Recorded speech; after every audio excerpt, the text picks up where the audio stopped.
Hello students, मैं निखिल कुमार आप सभी का स्वागत करता हूं आपके अपने यूट्यूब चैनल सीजीपीएससी ई पाठशाला में।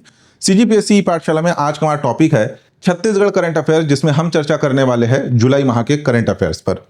सीजीपीएससी ई पाठशाला के द्वारा छत्तीसगढ़ पुलिस आरक्षक भर्ती का ऑनलाइन टेस्ट सीरीज कंडक्ट कराया जा रहा है। ये टेस्ट स्टार्ट होगा आपके 12 अगस्त से। टोटल 10 टेस्ट पेपर इसमें सेट किए जा रहे हैं। तो जो भी स्टूडेंट अपना रजिस्ट्रेशन कराना चाहते हैं वे छत्तीसगढ़ ई पाठशाला मोबाइल ऐप में जाकर के रजिस्ट्रेशन करा सकते हैं। इसमें हर एक टेस्ट आपका संपूर्ण पाठ्यक्रम पर आधारित होगा, जैसे कि भारत का सामान्य ज्ञान, छत्तीसगढ़ सामान्य ज्ञान, उसके बाद रीजनिंग, मैथ्स। तो ये संपूर्ण पाठ्यक्रम के आधार पर टोटल 10 टेस्ट पेपर आपके सेट किए जा रहे हैं। और ये जो टेस्ट है ये हिंदी मीडियम वालों के लिए है।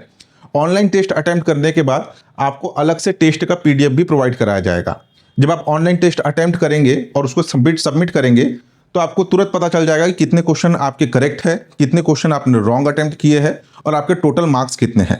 इवनिंग में टेलीग्राम चैनल पे आपको आपकी रैंकिंग भी पता चल जाएगी। और जब आप दोबारा उस ऑनलाइन टेस्ट को ओपन करेंगे जिसे आपने अटेम्प्ट किया है, तो वो व्याख्यात्मक उत्तर के साथ ओपन होगा। यानी कि जो क्वेश्चन आपने अटेम्प्ट किया है तो वो करेक्ट है और रॉन्ग है वो आपको उसी में पता चलेगा। और अगर वो रॉन्ग है आपका आंसर तो उसका व्याख्यात्मक उत्तर से आप पता कर सकते हैं कि इसका करेक्ट आंसर क्या है।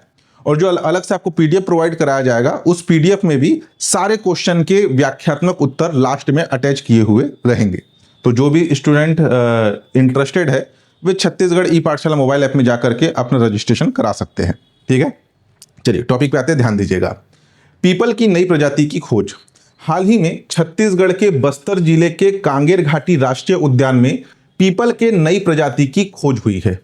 ये हमारे छत्तीसगढ़ में मिली पीपल की 20वीं प्रजाति है। यानी कि जो नई प्रजाति की खोज हुई है इसके साथ ही हमारे प्रदेश में यानी कि छत्तीसगढ़ राज्य में पीपल की टोटल 20 प्रजातियां जिन्हें खोजा जा चुका है। ठीक है, ये जो नई प्रजाति है इसका नामकरण किया गया है फीकस नाइकी नाम से। किस नाम से? Faeces Nike. ये जो नामकरण किया गया है ये छत्तीसगढ़ के वरिष्ठ वनस्पति शास्त्री डॉक्टर एम एल नायक के नाम पे रखा गया है। नायक से नाइकी। ठीक, देखिए ये जो आपका खोज का जो कार्य चल रहा था पीपल की नई प्रजाति की, उसके प्रोजेक्ट के नेतृत्व करता थे डॉक्टर राजेंद्र प्रसाद मिश्रा। कौन थे? डॉक्टर राजेंद्र प्रसाद मिश्रा। और इन्हीं के टीम में भी शामिल थे ये वनस्पति शास्त्री डॉक्टर एम.एल. नायक। और इनके नाम पर इस नई प्रजाति का नाम, पीपल की 20वीं प्रजाति का नाम रखा गया है फीकस नाइकी। ठीक, इससे कुछ महीने पहले पीपल की 19वीं प्रजाति खोजी गई थी सरगुजा महाराज के महल में बने हुए कुएं में। ठीक है, कुएं की दीवार के ऊपर पीपल की एक नई प्रजाति की खोज की गई थी जो कि 19वीं प्रजाति थी। अभी बस्तर के कांगेर घाटी राष्ट्रीय उद्यान में पीपल के 20वीं प्रजाति की खोज की गई है जिसका नाम रखा क्या गया है? Faeces Nike. नाम याद रखना। और किसके नाम पर है? प्रदेश के वरिष्ठ वनस्पति शास्त्री एम.एल. नायक के नाम पर है। ठीक, देखिए wild life trust of India के उप निर्देशक डॉक्टर राजेंद्र प्रसाद मिश्रा और डॉक्टर एल.एम. नायक की टीम ने कांगेर वैली के जीव जंतुओं के अलावा वहां पर हर वनस्पति का दस्तावेजीकरण किया। ठीक है, वे केवल पीपल की खोज नहीं कर रहे थे, वनस्पति और जीव जंतुओं का भी उन्होंने दस्तावेजीकरण किया। और इसी दौरान उन्हें पीपल की नई प्रजाति मिली जिसका नाम रखा गया है फीकस नाइकी। प्रश्न पूछा जाएगा कि हाल ही में या जुलाई 2025 में पीपल की नई प्रजाति की खोज कहां पर हुई? तो कांगेर घाटी राष्ट्रीय उद्यान बस्तर में, जिसका नाम है फीकस नाइकी। ठीक, तो यह है पीपल की नई प्रजाति। नीचे इमेज भी आपको दिख रहा है। नेक्स्ट देखिए, नेक्स्ट है नगरीय निकायों में मोहल्ला समिति का गठन। हाल ही में प्रदेश सरकार ने घोषणा किया है कि हमारे प्रदेश में जितने भी नगरीय निकाय है, आपके टोटल 192 नगरीय निकाय है, उसमें मोहल्ला समितियों का गठन किया जाएगा। अभी केवल घोषणा हुआ है, आगे आने वाले समय में और आपको इसकी रूपरेखा देखने के लिए मिलेगी। लेकिन जो घोषणा हुआ है उसमें एक ओवरव्यू बताया गया है कि प्रदेश के जो सभी नगरीय निकाय है, नगरीय निकाय का मतलब इसमें नगर निगम, नगर पालिका, नगर पंचायत तीनों की बात हो रही है। प्रदेश के सभी 192 नगरीय निकायों में मोहल्ला समिति का गठन किया जाएगा। ठीक है, इस मोहल्ला समिति का उद्देश्य क्या है? मोहल्ला समितियों के माध्यम से वार्ड स्तर पर विकास और निगरानी सुनिश्चित की जाएगी। जो प्रत्येक वार्ड है वार्ड स्तर पर कितना विकास हो रहा है और उसकी निगरानी दोनों सुनिश्चित किया जाएगा मोहल्ला समिति के माध्यम से। अब इस मोहल्ला समिति में सदस्य कितने होंगे? नगर निगम, नगर पालिका, नगर पंचायत।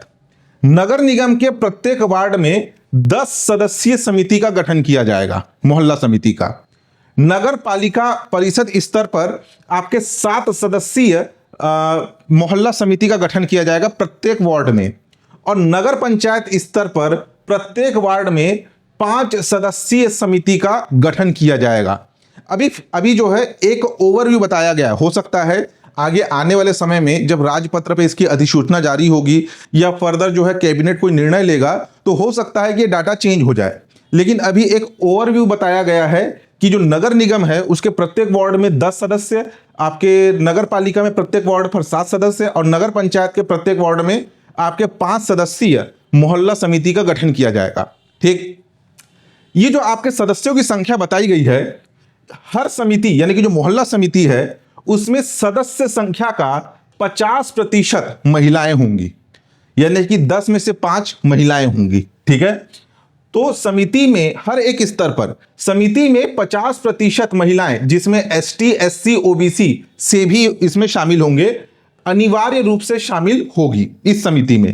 ठीक है, महिलाएं जो कि एसटी, एससी, ओबीसी वर्ग के भी हो सकते हैं, जनरल वर्ग के भी हो सकते हैं, तो 50% महिलाएं होना आवश्यक है हर स्तर की समिति में। ठीक, चयन, ये जो आपके 10 सदस्य या फिर 7 सदस्य, जो 5 सदस्य की बात हो रही है नगर निगम, नगर पालिका, नगर पंचायत स्तर पर, तो ये सदस्यों का चयन किस प्रकार से होगा? सदस्य का चयन पार्षद और आम नागरिक, यानी कि वार्ड का जो पार्षद है और वहां की जो आम नागरिक है उनके सुझाव के आधार पर जिला कलेक्टरों की सिफारिश पर जिला योजना समिति के अध्यक्ष के अनुमोदन के बाद नामांकित किए जाएंगे सदस्य।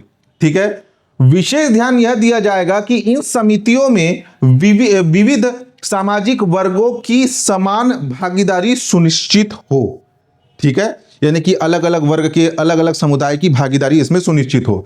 तो पार्षद और आम नागरिकों के सुझाव के आधार पर जिला कलेक्टर की सिफारिश पर जिला योजना समिति के अध्यक्ष के अनुमोदन पर यह सदस्य नामांकित होंगे। ठीक है, इस समिति का यानी कि मोहल्ला समिति का कार्य क्या होगा? समिति के सदस्य वार्ड के विकास को लेकर के सलाह देंगे, यानी कि नालियों की साफ सफाई की जानी चाहिए, या किसी वार्ड में अगर नाली नहीं है तो नाली बनना चाहिए, सड़क नहीं है तो सड़क बनाया जाना चाहिए, कोई सामुदायिक भवन बनाया जाना चाहिए। ठीक है, किसी एरिया में इलेक्ट्रिसिटी की समस्या है तो वो सारा सुझाव देने का कार्य करेंगे मोहल्ला समिति, ताकि विकास अच्छे से हो सके। तो समिति के सदस्य वार्ड के विकास को लेकर के सलाह देंगे, जिसे निगम आयुक्त यानी कि सीएमओ, चीफ म्युनिसिपल ऑफिसर, जिसे निगम आयुक्त या सीएमओ मंजूरी देंगे। मोहल्ला समिति की सिफारिशों से बुनियादी समस्याएं जैसे नाली, सफाई, बिजली, पानी का निराकरण होगा और लोगों को सुविधाएं मिलेगी। ठीक है, यानी कि मोहल्ला समिति के जो सदस्य होंगे वो अपने स्तर पर सुझाव देंगे और सुझाव देंगे जिसे अपने स्तर पर जो है सलाह देंगे, जिसे फिर निगम आयुक्त या सीएमओ इसे जो है उसे मंजूरी देगा और उसकी मंजूरी के आधार पर जो है कार्य किए जाएंगे। तो यह है आपका मोहल्ला समिति। विशेष क्या है? अब शहरी विकास का निर्णय जन भागीदारी से होगा, सिर्फ दफ्तरों से नहीं। यानी कि पहले क्या था कि पार्षद कार्यालय में जा करके बताना पड़ता था कि पानी की समस्या है, कि सफाई की समस्या है, कि नाली की समस्या है, कि बिजली की समस्या है। अब ऐसा नहीं है। अब मोहल्ला समिति का गठन किया गया है जो सलाह देंगे, सुझाव देंगे ये सभी विकासात्मक कार्यों का। तो इसे याद रखना, नगर निगम स्तर पर 10 सदस्य, नगर पालिका स्तर पर 7 सदस्य और नगर पंचायत स्तर पर 5 सदस्यीय मोहल्ला समिति का गठन प्रत्येक वार्ड में किया जाएगा, जिसमें 50% महिलाओं की भागीदारी आवश्यक है। ठीक, और ये सारी चीजों को याद रखिएगा। अभी केवल घोषणा हुआ है, आगे आने वाले समय में इसकी रूपरेखा में बदलाव हो सकता है। ठीक, नेक्स्ट देखिए, नेक्स्ट है आपका पूना मार्गेम अभियान। अभी पूना मार्गेम अभियान क्या है? पूना मार्गेम अभियान, जिसका अर्थ होता है पुनर्वास से पुनर्जीवन। पुनर्वास से पुनर्जीवन, हमारी प्रदेश सरकार जो है नक्सल पुनर्वास नीति लेकर के आई है, यानी कि जो नक्सलाइट अपने से आकर के सरेंडर कर रहे हैं उन्हें पुनर्वासित किया जा रहा है। तो ये जो आपका जो अभियान है पूना मार्गेम अभियान, ये बस्तर संभाग में चलाया जा रहा है। ध्यान देना, बस्तर में माओवादी सरेंडर के लिए नया अभियान बस्तर के सभी 7 जिले में पूना मार्गेम अभियान शुरू किया गया है। ठीक, इसका प्रचार किस माध्यम से किया जा रहा है? स्थानीय भाषाओं में। जैसे बस्तर पुलिस जो है ये हल्बी व गोड़ी भाषा में बैनर पोस्टर के माध्यम से इस अभियान का प्रचार कर रही है। अपील किया जा रहा है छत्तीसगढ़ सरकार व भारत सरकार के द्वारा लगातार माओवादियों से हिंसा छोड़कर मुख्य धारा में शामिल होने की अपील की जा रही है स्थानीय हल्बी और गोड़ी भाषा में पोस्टर के माध्यम से। विशेष पुनर्वास नीति, आप सभी को पता है प्रदेश सरकार नक्सल उन्मूलन एवं पुनर्वास नीति 2025 लेकर के आई है। तो पुनर्वास नीति का लाभ उठाकर सामान्य जीवन जीने की अपील, नक्सलियों को आर्थिक सहायता के साथ ही स्किल डेवलपमेंट भी इसमें प्रदान किया जा रहा है। विस्तार, ये जो आपका पूना मार्गेम अभियान है ये सुकमा, दंतेवाड़ा, बीजापुर, नारायणपुर, कोंडागांव, बस्तर और कांकेर यानी कि सभी 7 जिलों में यह अभियान चलाया जा रहा है। किसके द्वारा?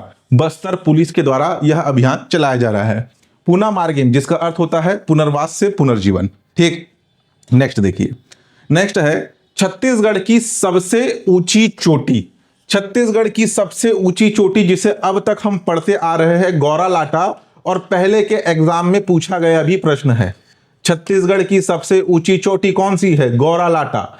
ये गौरालाटा चोटी अब हमारे प्रदेश की सबसे ऊंची चोटी नहीं है। देखिए, रिसर्च किया गया है डॉक्टर PL चंद्राकर जो कि एसोसिएट प्रोफेसर है भूगोल, पंडित रविशंकर शुक्ल यूनिवर्सिटी रायपुर में। पूर्व में एक सर्वे हुआ था, सर्वे ऑफ इंडिया, जिसके अनुसार राजमेरगढ़ की देवथानी चोटी प्रदेश की सबसे ऊंची चोटी होने का दावा किया गया था। लेकिन हाल ही में पंडित रविशंकर शुक्ल यूनिवर्सिटी के भूगोल के associate professor doctor PL Chandrakar ने एक नए सर्वे के आधार पर नई सूची जारी की है, जिसके आधार पर हमारे प्रदेश की सबसे ऊंची चोटी है नंदीराज चोटी, जो कि दंतेवाड़ा जिला के बैलाडीला की पहाड़ी का एक हिस्सा है, एक चोटी है। इसकी ऊंचाई है 1276 मीटर। पहले इसकी ऊंचाई जो हम पढ़ते आ रहे हैं पुस्तकों में वो है 1210 मीटर। 1210 मीटर इसकी ऊंचाई थी। अभी कितना है? अभी है 1276 मीटर नए सर्वे के हिसाब से। दूसरे नंबर पर है गौरालाटा सामरी पाट जो कि बलरामपुर जिले में है, जिसकी ऊंचाई है 1225 मीटर। ठीक, उसके बाद है देवथानी राजमेरगढ़ यानी कि गोरेला पेंड्रा मरवाही में मौजूद है राजमेरगढ़, जिसकी ऊंची चोटी है देवथानी, जिसकी ऊंचाई है 1125 मीटर। फिर है आपका चांग बखार देवगढ़ की पहाड़ी जो कि कोरिया जिले में है, जिसकी ऊंचाई है 1086 मीटर। उसके बाद कोरबा जिले का छुरी उदयपुर की पहाड़ी जिसकी ऊंचाई है 1045 मीटर। फिर है जशपुर पाट जिसमें है बिरजू डीह जशपुर में स्थित है 1123 मीटर। अबूझमाड़ जो कि टोडानाथ शिखर मौजूद है नारायणपुर में, जिसकी ऊंचाई है आपका 1013 मीटर। तो अभी वर्तमान में जो सर्वे हुआ है उसके आधार पर जो नंदीराज चोटी है बैलाडीला की 1276 मीटर हाइट के साथ हमारे प्रदेश की सबसे ऊंची चोटी है। अब इसको लेके संदेह बना है कि आगामी कोई परीक्षा होगा तो उसमें आंसर क्या लेना है। अगर हम बात करें ग्रंथ एकेडमी की पुस्तकों की, तो ग्रंथ एकेडमी की पुस्तकों के आधार पर गौरालाटा हमारे प्रदेश की सबसे ऊंची चोटी है। ठीक, लेकिन जो ग्रंथ एकेडमी की पुस्तक है वो प्रकाशित, लास्ट इसका एडिशन आया था 2017 में। 2017 के बाद यह पुस्तक यानी कि छत्तीसगढ़ ग्रंथ एकेडमी की पुस्तक दोबारा पब्लिश नहीं हुई है और हमारे पास अभी कोई ऑथेंटिक सोर्स भी नहीं है। ये रिपोर्ट अभी आया है, अब इस रिपोर्ट को ऑथेंटिक मानना है कि नहीं मानना है ये भी संदेह बना हुआ है। हो सकता है कि नाम मेंशन करके आए कि आपके जो भूगोल के associate professor doctor PL Chandrakar के सर्वे के अनुसार प्रदेश की सबसे ऊंची चोटी होने का दावा किसे किया गया है, तो वो होगा आपका नंदीराज चोटी। लेकिन अगर ट्रेडिशनल क्वेश्चन आ रहे हैं कि हमारे प्रदेश की सबसे ऊंची चोटी कौन सा है, तो आप आंसर लेंगे गौरालाटा, क्योंकि अभी इसको हम ऑथेंटिक माने या ना माने ये संदेह बना हुआ है। ठीक है, ऐसा कोई गवर्नमेंट ने अलग से कोई रिपोर्ट तो जारी किया नहीं है, या ग्रंथ एकेडमी की कोई पुस्तकों में तो ये मेंशन नहीं। ग्रंथ एकेडमी की पुस्तकों में अभी भी जो है यानी कि 2017 के बाद से पब्लिश नहीं हुआ है, तो अभी गौरालाटा को ही हम मान के चल रहे हैं। और जो प्रीवियस ईयर क्वेश्चन पूछा गया है उसमें भी गौरालाटा को ही आंसर लिया गया है। अब क्वेश्चन किस प्रकार से पूछा जाएगा वो उसको आधार उसको मतलब क्वेश्चन, अब देखिए क्या होगा कई बार कि सुमेलित कीजिए, अगर उसको करंट अफेयर क्वेश्चन पूछना होगा तो क्वेश्चन किस प्रकार से आएगा, सुमेलित कीजिए करके आएगा। नंदीराज, गौरा लाटा, देवथानी, चांग बखार। इधर हाइट दे देगा 1276, 1225, 1125 और आपका 1086। तो आप इसको रेफरेंस लेंगे, ठीक है। लेकिन अगर सीधा ट्रेडिशनल क्वेश्चन पूछ रहा है कि छत्तीसगढ़ की सबसे ऊंची चोटी कौन सा है, तो फिलहाल गौरा लाटा को ही लेकर के चलिएगा। अब ये मीटर के हिसाब से अगर क्वेश्चन आता है, जैसे आपके सामने दे दिया इधर पहाड़ का नाम या चोटी का नाम इधर दे दिया है, और दूसरे तरफ ये हाइट दिया है 1276, 1225, 1125, 1086, तो उसमें फिर आपका आंसर ये होना चाहिए फिलहाल। बाकी आप अपने स्व विवेक के आधार पर आंसर लेंगे अगर कोई आगामी परीक्षा में ये क्वेश्चन आता है तो, ठीक।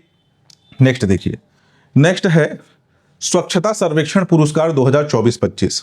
हाल ही में केंद्र सरकार के द्वारा स्वच्छता सर्वेक्षण पुरस्कार का 9वां संस्करण जारी किया गया। ये जो आपका पुरस्कार है ये आयोजित हुआ आवासन और शहरी कार्य मंत्रालय, ठीक है, शहरी क्षेत्र की बात हो रही है, ग्रामीण नहीं, आवासन और शहरी कार्य मंत्रालय द्वारा नई दिल्ली में इसका आयोजन हुआ। नई श्रेणी इस बार जो है स्वच्छता सर्वेक्षण पुरस्कार की नई श्रेणी लाई गई है। नई श्रेणी किस प्रकार से लाई गई है, ध्यान देना। सुपर स्वच्छ लीग SSL, ये क्या है, समान अवसर सुनिश्चित करने तथा इंदौर निरंतर 7 वर्षों से नंबर 1 स्थान पर जैसे निरंतर शीर्ष प्रदर्शन करने वाले शहरों को मान्यता प्रदान करने के लिए ये नई श्रेणी लाई गई है, सुपर स्वच्छ लीग। इन SSL शहरों को नियमित रैंकिंग से बाहर रखा गया है ताकि निष्पक्षता बनी रहे और उभरते शहरों को प्रोत्साहन मिले। यानी जब कभी भी जो स्वच्छता सर्वेक्षण पुरस्कार प्रदान किया जाता है शहरी क्षेत्रों का, उसमें हमेशा टॉप पर बना रहता है इंदौर। पिछले 7 सालों से इंदौर टॉप पर बना हुआ है। इंदौर का जगह दूसरा कोई भी शहर नहीं ले पा रहा है, ठीक है। पिछले बार इंदौर जो है संयुक्त रूप से सूरत के साथ संयुक्त रूप से पहले पोजीशन पर था, लेकिन इंदौर फर्स्ट पोजीशन पर लगातार बना हुआ है। तो जो बहुत से आपके अन्य नगरीय क्षेत्र है, तो निष्पक्ष प्रतिस्पर्धा हो सके इस रैंकिंग में, जो लगातार अपना अच्छा प्रदर्शन कर रहे हैं, उन्हें अलग से एक श्रेणी उनके लिए बना दिया गया, सुपर स्वच्छ लीग। और जो लगातार पिछले 4-5 सालों से अच्छा प्रदर्शन कर रहे हैं, उन्हें उसमें शामिल किया गया है, ताकि जो पहले से जो अलग से रैंकिंग बनी आ रही है, बड़े शहर, छोटे शहर, मध्यम शहर, उसमें निष्पक्ष रूप से जो है जो नए शहरों को मौका मिल सके रैंकिंग में टॉप में आने का, ठीक है। तो इसलिए नई आपकी एक श्रेणी लाया गया है, सुपर स्वच्छ लीग। तो देखिए अब यहां ध्यान देना, जनसंख्या आधारित शहरी वर्गीकरण, पहली बार जनसंख्या के आधार पर शहरों का वर्गीकरण किया गया है, जिसमें शहरी स्थानीय निकाय ULBS के बीच निष्पक्ष तुलना और लक्षित सुधार संभव हो सका।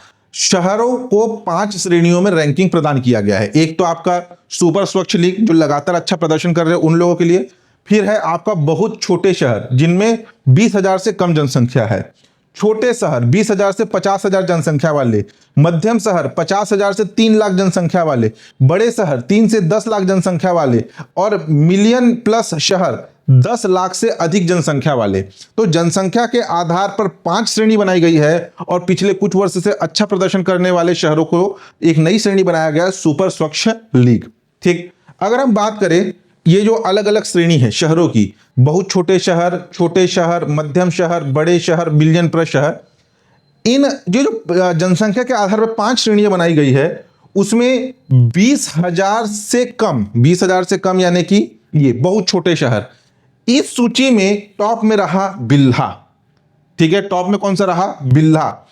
3 लाख से 10 लाख, 3 लाख से 10 लाख यानी कि बड़े शहरों में सेकंड नंबर पर रहा, ओवरऑल सेकंड नंबर पर रहा। इस श्रेणी में सेकंड नंबर पर कौन सा रहा, ये रहा आपका बिलासपुर। इस श्रेणी में पहले नंबर पर कौन सा रहा, बिल्हा। और थर्ड नंबर पर कुम्हारी, 20,000 से 50,000 की श्रेणी, यानी कि छोटे शहर। छोटे शहर में थर्ड नंबर पर रहा, फर्स्ट और सेकंड किसी दूसरे राज्य के कोई शहर होंगे। लेकिन देखिए अगर लाइन से 1 2 3 की हम बात कर रहे हैं, तो बहुत छोटे शहरों में बिल्हा टॉप में रहा, उसके बाद आपके बिलासपुर जो है ये 3 लाख से 5 लाख की आबादी यानी कि बड़े शहरों पे ओवरऑल सेकंड नंबर पर रहा। और कुम्हारी जो कि 20,000 से 50,000 यानी कि छोटे शहरों की सूची में कुम्हारी थर्ड पोजीशन पर रहा। तो लाइन से 1 2 3 याद रख लेना और ये श्रेणी भी याद रखना, 3 लाख से 10 लाख वाले शहरों की सूची में और 20,000 से 50,000 वाले शहरों की सूची में। अगर हम बात करें ये जो नया आया है आपका सुपर लीग, सुपर लीग में इसमें भी अलग अलग श्रेणियां हैं। जैसे ये श्रेणी आपका अलग से बना है वैसे ये श्रेणी भी बना हुआ है। सुपर लीग में 20,000 से कम, देखो ये तो जनसंख्या के आधार पे है, वैसे ही सुपर लीग में भी जनसंख्या के आधार पर वर्गीकरण किया गया है। सुपर लीग में 20,000 से कम में विश्रामपुर शामिल है। उसके बाद सुपर लीग में 50,000 से 3 लाख में अंबिकापुर शामिल है और सुपर लीग में 20,000 से कम पर पाटन शामिल है। आगे आपको और क्लासिफिकेशन दिखाऊंगा कि किस आधार पे क्लासिफाई किया गया है, आगे और भी चार्ट है उससे थोड़ा समझना, ठीक है। देखिए विशेष पुरस्कार की बात करें तो स्वच्छ महाकुंभ 2025 का विशेष पहल के लिए सम्मान प्रदान किया गया प्रयागराज को। महाकुंभ 2025 के दौरान अपशिष्ट प्रबंधन के लिए यह पुरस्कार प्रदान किया गया। सबसे स्वच्छ गंगा नगर का पुरस्कार मिला, यानी कि गंगा के तट पर बसे हुए शहर, यह पुरस्कार भी मिला है किसे? प्रयागराज को। सफाई मित्र सुरक्षित शहर पुरस्कार ये मिला है विशाखापट्टनम, जबलपुर और गोरखपुर को। सफाई कर्मियों की सुरक्षा यानी कि जो साफ सफाई में लगे हुए जो लोग हैं, जो सफाई कर्मी हैं, उनकी सुरक्षा तथा गरिमा सुनिश्चित करने के लिए यह सम्मान प्रदान किया गया है विशाखापट्टनम, जबलपुर और गोरखपुर को। सबसे स्वच्छ छावनी बोर्ड ये पुरस्कार मिला है सिकंदराबाद छावनी को। राज्य के प्रॉमिसिंग स्वच्छ शहर 33 राज्य केंद्र शासित प्रदेशों के 35 शहरों को शहरी स्वच्छता में उनकी उल्लेखनीय प्रगति के लिए प्रॉमिसिंग स्वच्छ शहर के रूप में मान्यता दी गई है, ठीक है। उसके बाद प्रमुख शहरों में राजमुंद्री, पटना, गुवाहाटी, पिंपरी चिचवड़, आगरा और भुवनेश्वर शामिल है, ठीक है। इसको याद रख सकते हो, ठीक है। हमारे लिए तो छत्तीसगढ़ इंपॉर्टेंट है। आगे देखिए क्लासिफिकेशन, यह है सुपर स्वच्छ लीग। सुपर स्वच्छ लीग में 10 लाख से अधिक, देखिए अलग से मेंशन करके आएगा कि स्वच्छ सर्वेक्षण पुरस्कार जो प्रदान किया गया है उसमें सुपर स्वच्छता लीग में 10 लाख से अधिक जनसंख्या में प्रथम पुरस्कार किसे प्रदान किया गया, या फिर 3 से 10 लाख की जनसंख्या में प्रथम पुरस्कार किसे प्रदान किया गया। अगर सुपर स्वच्छ लीग पूछेगा तब आपको यह आंसर लेना है, ठीक है। सुपर स्वच्छता लीग में 10 लाख से, आपको दिख रहा है कि नहीं, इसको जूम करता हूं, देखो सुपर स्वच्छ लीग में पहले नंबर पर है इंदौर, ठीक है। लगातार 7 साल से था, यह 8वां साल है। पहले नंबर पर है इंदौर, दूसरे नंबर पर है सूरत गुजरात का, तीसरे नंबर पर है नवी मुंबई महाराष्ट्र और चौथे नंबर पर है विजयवाड़ा। वहीं पर अगर हम बात करें 3 से 10 लाख की जनसंख्या पे, टॉप में है नोएडा, उसके बाद है चंडीगढ़, उसके बाद है कर्नाटक का मैसूर, उसके बाद है आपका उज्जैन मध्य प्रदेश का, फिर है गुजरात का गांधीनगर और फिर है आंध्र प्रदेश का गुट्टूर। अगर हम 20,000 से कम जनसंख्या वाले शहरों की बात करें तो टॉप में देखिए 20,000 से कम जनसंख्या, यहां पे ध्यान देना। अभी हम देखे थे आपका सुपर लीग में 20,000 से कम जनसंख्या पर, ये वाला 20,000 से कम जनसंख्या पर आपका विश्रामपुर शामिल है और 20,000 से कम में पाटन शामिल है, 2 शामिल है। देखिए यहां पे वही दिया गया है, 20,000 से कम में पाटन सेकंड नंबर पर है और यहां पर देखिए छत्तीसगढ़ का विश्रामपुर, ये 2 शामिल है। फिर 50,000 से 3 लाख में हमारे छत्तीसगढ़ का अंबिकापुर शामिल है। 50,000 से 3 लाख की जनसंख्या में छत्तीसगढ़ का अंबिकापुर शामिल है। और इधर 20,000 से 50,000 की जनसंख्या में यहां हमारा छत्तीसगढ़ कोई भी शामिल नहीं है। तो इसीलिए अलग से जो आपको यहां पे क्लासिफिकेशन बताया हूं, इसको ध्यान देना। सुपर लीग में अगर ओवरऑल जनसंख्या के आधार पर ओवरऑल रैंकिंग देखा जाए पूरे भारत भर में, तो बिल्हा 20,000 से कम में फर्स्ट नंबर पर, बिलासपुर 3 से 10 लाख की आबादी वाले रैंकिंग में सेकंड नंबर पर, और 20 से 50,000 की आबादी में कुम्हारी थर्ड नंबर पर है। सुपर लीग में 20,000 से कम पर पाटन और 20,000 से कम पर आपका जो है विश्रामपुर, ये 2 शामिल है। जबकि जो आपका अंबिकापुर है ये 50,000 से 3 लाख की आबादी में अंबिकापुर शामिल है, ठीक। नेक्स्ट देखिए, अगर हम बात करें मिनिस्ट्रियल अवार्ड स्पेशल कैटेगरी, इसमें हमारा छत्तीसगढ़ का कोई भी शामिल नहीं है। महाकुंभ को मिला है पुरस्कार, ठीक है। मिनिस्ट्रियल अवार्ड आशाजनक श्रेणी, इसमें भी जो है हमारे छत्तीसगढ़ के कोई भी हाँ ये है, रायपुर शामिल है। याद रखना प्रश्न पूछा जाएगा कि स्वच्छता सर्वेक्षण पुरस्कार 2024-25 में मिनिस्ट्रियल अवार्ड आशाजनक यानी कि प्रॉमिसिंग आशाजनक श्रेणी वाले शहर कौन से है? तो उसमें हमारा छत्तीसगढ़ का रायपुर 7वें नंबर पर है। ठीक, नेक्स्ट देखिए, इसमें इतना ही और होगा साइड में, 1 मिनट। अच्छा, स्वच्छता सर्वेक्षण में छत्तीसगढ़ का डंका। यहां पर ध्यान देना, अगर प्रश्न पूछा जाएगा कि स्वच्छता सर्वेक्षण 2024-25 में हमारे छत्तीसगढ़ का कौन सा एक शहर या कौन सा एक नगर निगम सुपर स्वच्छ लीग में शामिल है, उसे सुपर स्वच्छ का अवार्ड मिला है, तो वो है अंबिकापुर। अभी हमने देखा अंबिकापुर शामिल है, जिसे जो है आपके सुपर स्वच्छता का अवार्ड मिला है। ठीक, उसके अलावा पाटन भी है श्रेणी के आधार पर, लेकिन नगर निगम की बात की जा रही है तो वो है आपका अंबिकापुर। बिलासपुर को देश का दूसरा सबसे साफ शहर का पुरस्कार मिला है, इसकी रैंकिंग अभी हम देखेंगे, ओवरऑल रैंकिंग की बात हो रही है। रायपुर नगर निगम को मिनिस्ट्रियल अवार्ड मिला है, अभी हमने देखा 7वें रैंक पे था। रायपुर को छत्तीसगढ़ के प्रॉमिसिंग स्वच्छ शहर का पुरस्कार मिला। पाटम और विश्रामपुर आपके सुपर स्वच्छ लीग में अपना स्थान बनाए हैं। ठीक, अगर हम बात करें 3 नगरीय निकाय जिन्हें प्रेसिडेंट अवार्ड मिल रहा है, वो है बिलासपुर नगर निगम, बिल्हा नगर पंचायत और कुमारी नगर पालिका। नगर निगम, नगर पालिका, नगर पंचायत जिन्हें प्रेसिडेंट अवार्ड राष्ट्रपति पुरस्कार प्रदान किया गया, किसमें? स्वच्छता सर्वेक्षण पुरस्कार के अंतर्गत प्रेसिडेंट अवार्ड से सम्मानित किया गया। बिलासपुर नगर निगम, कुम्हारी नगर पालिका परिषद और बिल्हा नगर पंचायत, इसको भी अलग से याद रखना। ठीक, अब देखिए, सुपर स्वच्छ लीग हो गया, जनसंख्या के आधार पर हो गया, अलग अलग कैटेगरी। अब यहां पे स्वच्छ शहर जो कि जनसंख्या के आधार पर भारत के सबसे स्वच्छ शहर कौन से हैं? तो 10 लाख से अधिक जनसंख्या पर पहले नंबर पर अहमदाबाद, दूसरे नंबर पर भोपाल और तीसरे नंबर पर है आपका लखनऊ। उसके बाद 3 से 10 लाख की जनसंख्या पर आपका यहां पे है मीरा एक मिनट, क्या नाम लिखा हुआ है? मीरा भयांदर। ठीक है, देख लेना, प्रोनाउंस कर लेना, मीरा भयांदर। और सबसे स्वच्छ शहर में बिलासपुर 2nd नंबर पर है ओवरऑल रैंकिंग में। उसके जमशेदपुर, यहाँ पे हमारा छत्तीसगढ़ का यहाँ पर कुम्हारी 20,000 से 50,000 की आबादी में जो है सबसे स्वच्छ शहर है, कौन सा? कुम्हारी। और उसके बाद 25,000 है, 20,000 से कम आबादी, 20,000 से कम आबादी में बिल्हा, ये जो है सबसे स्वच्छ शहर है। ठीक, अगर हम बात करें छत्तीसगढ़ की, तो छत्तीसगढ़ को टोटल 7 पुरस्कार मिले हैं इस स्वच्छता सर्वेक्षण पुरस्कार 2024-25 में।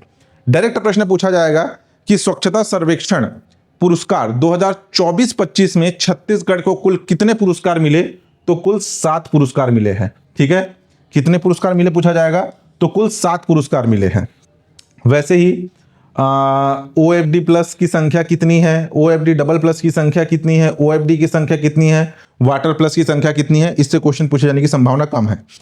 और जो अलग अलग नगरीय निकायों को जो रेटिंग मिलती है 1 स्टार, 3 स्टार, 5 स्टार, 7 स्टार, तो हमारे छत्तीसगढ़ के केवल एक ही नगरीय निकाय रायपुर को जो है 7 स्टार मिला है। 7 स्टार केवल एक ही को मिला है। टोटल 93 नगरीय निकाय को 1 स्टार मिला है, 18 को 3 स्टार मिला है, 3 को 5 स्टार मिला है, 3 नगरीय निकायों को, और एक रायपुर को जो है 7 स्टार मिला है। इसे अलग से याद रख लेना इधर का। अच्छा, इसमें जो है सर्वे में कुल कितने नगरीय निकाय शामिल थे पूछा जाए तो 169 नगरीय निकाय इस स्वच्छता सर्वेक्षण में शामिल थे। ठीक, देखिए अब हम देखते हैं, यहां पर थोड़ा सा जूम करके चलिए, आपको जूम करके दिखाता हूं। ये आपकी ओवरऑल रैंकिंग है, यहां पे ध्यान देना, यहां पे आपको चीजें अच्छे से क्लियर होगी। सबसे पहले नंबर पर है रायपुर। रायपुर जो है ये मिलियन प्लस यानी कि 10 लाख से अधिक आबादी वाले शहरों में हमारे छत्तीसगढ़ राज्य में पहले नंबर पर है। स्टेट वाइज देखा जाए तो हमारे छत्तीसगढ़ में आपका पहले नंबर पर है कौन सा? रायपुर। वहीं 10 लाख से अधिक आबादी वाले शहरों में ओवरऑल अखिल भारतीय स्तर पर इसकी रैंकिंग क्या है? 4 है। चीजों को समझना, जो आपका बोला जा रहा है सबसे स्वच्छ शहर वाला, उसमें 10 लाख से जो अधिक आबादी है, 10 लाख से अधिक आबादी में छत्तीसगढ़ में जो आपके 169 आपके नगरीय निकाय है, उसमें पहले नंबर पर है कौन सा? आपका रायपुर, 10 लाख से अधिक आबादी वाले शहरों में। और ओवरऑल अखिल भारतीय स्तर पर बात किया जाए तो 10 लाख से अधिक आबादी वाले शहरों में रायपुर का स्थान कौन सा है? चौथा है। वहीं बिलासपुर की बात किया जाए तो बिलासपुर 3 से 10 लाख आबादी वाले शहरों में छत्तीसगढ़ में सेकंड पोजीशन पर है, जबकि ओवरऑल अखिल भारतीय स्तर पर भी इसकी रैंकिंग क्या है, दूसरी है, सेकंड है। थर्ड में है भिलाई नगर। भिलाई नगर जिसका छत्तीसगढ़ में तीसरा स्थान है 3 से 10 लाख आबादी में। 3 से 10 लाख आबादी में देखिए छत्तीसगढ़ में सेकंड नंबर पर बिलासपुर है, थर्ड नंबर पर भिलाई नगर है। भिलाई नगर की छत्तीसगढ़ में रैंकिंग थर्ड, लेकिन ओवरऑल अखिल भारतीय स्तर पर रैंकिंग की बात की जाए तो वो है आपका 7th। बिल्हा जो कि नगर पालिका है, 20,000 से कम आबादी वाले शहरों में आता है, इसकी छत्तीसगढ़ में रैंकिंग 4th है। और ओवरऑल अगर देखा जाए तो ओवरऑल अखिल भारतीय स्तर पर 20,000 से कम आबादी वाले शहरों में ये पहले नंबर पर आ रहा है। उसके बाद है आपका कोरबा जो कि 3 से 10 लाख वाले आबादी में अखिल भारतीय स्तर पर 8वें स्थान पर आता है। जो अलग अलग 5 श्रेणियां बनाई गई है ना, उसमें 3 से 10 लाख वाले आबादी में 8वें स्थान पर है। उसके बाद राजनांदगांव में भी टॉप 10, छत्तीसगढ़ में जो टॉप 10 आपके नगरीय निकाय है उनकी बात कर रहा हूं। जो राजनांदगांव है 50,000 से 3 लाख वाली आबादी में छत्तीसगढ़ में 6वें स्थान पर है, अखिल भारतीय स्थान पर जो है आपके 14th नंबर पर ये मौजूद है। उसके बाद आपका बलरामपुर है, जगदलपुर है, 1 मिनट। बलरामपुर 20,000 से कम आबादी वाले शहरों में ये जो है 4थे स्थान पर आता है अखिल भारतीय स्तर पर। जगदलपुर ये जो है 50,000 से 3 लाख की आबादी में, चलो इसको नहीं भी करेंगे चलेगा। कुम्हारी को देखिए, कुम्हारी जो है 20 से 50,000 की आबादी में जो है अखिल भारतीय स्तर पर तीसरे नंबर पर आ रहा है। तो यहाँ पे थोड़ा ध्यान देना, विश्रामपुर 20 से 50,000 की आबादी में तीसरे स्थान पर, ये बिल्हा पहले स्थान पर 20,000 से कम आबादी में, दूसरे स्थान पर बिलासपुर, उसके बाद रायपुर जो है 4थे स्थान पर। इनकी रैंकिंग कम से कम अच्छे से याद रखना, ठीक है। नेक्स्ट देखिए, नेक्स्ट है आपका बलराम सदन। बलराम सदन क्या है? बलराम सदन हमारे छत्तीसगढ़ का पहला किसान रेस्ट हाउस है, यानी कि विश्राम गृह है। छत्तीसगढ़ का पहला किसान रेस्ट हाउस जिसे नाम दिया गया है क्या? बलराम सदन, ठीक। अब ये बलराम सदन का कॉन्सेप्ट क्या है, इसके लाभार्थी कौन होंगे? विशेष रूप से किसानों और ग्रामीण आमजनों के लिए बनाया गया है क्या? बलराम सदन। अब ये बलराम सदन बनाए जाने का उद्देश्य क्या है?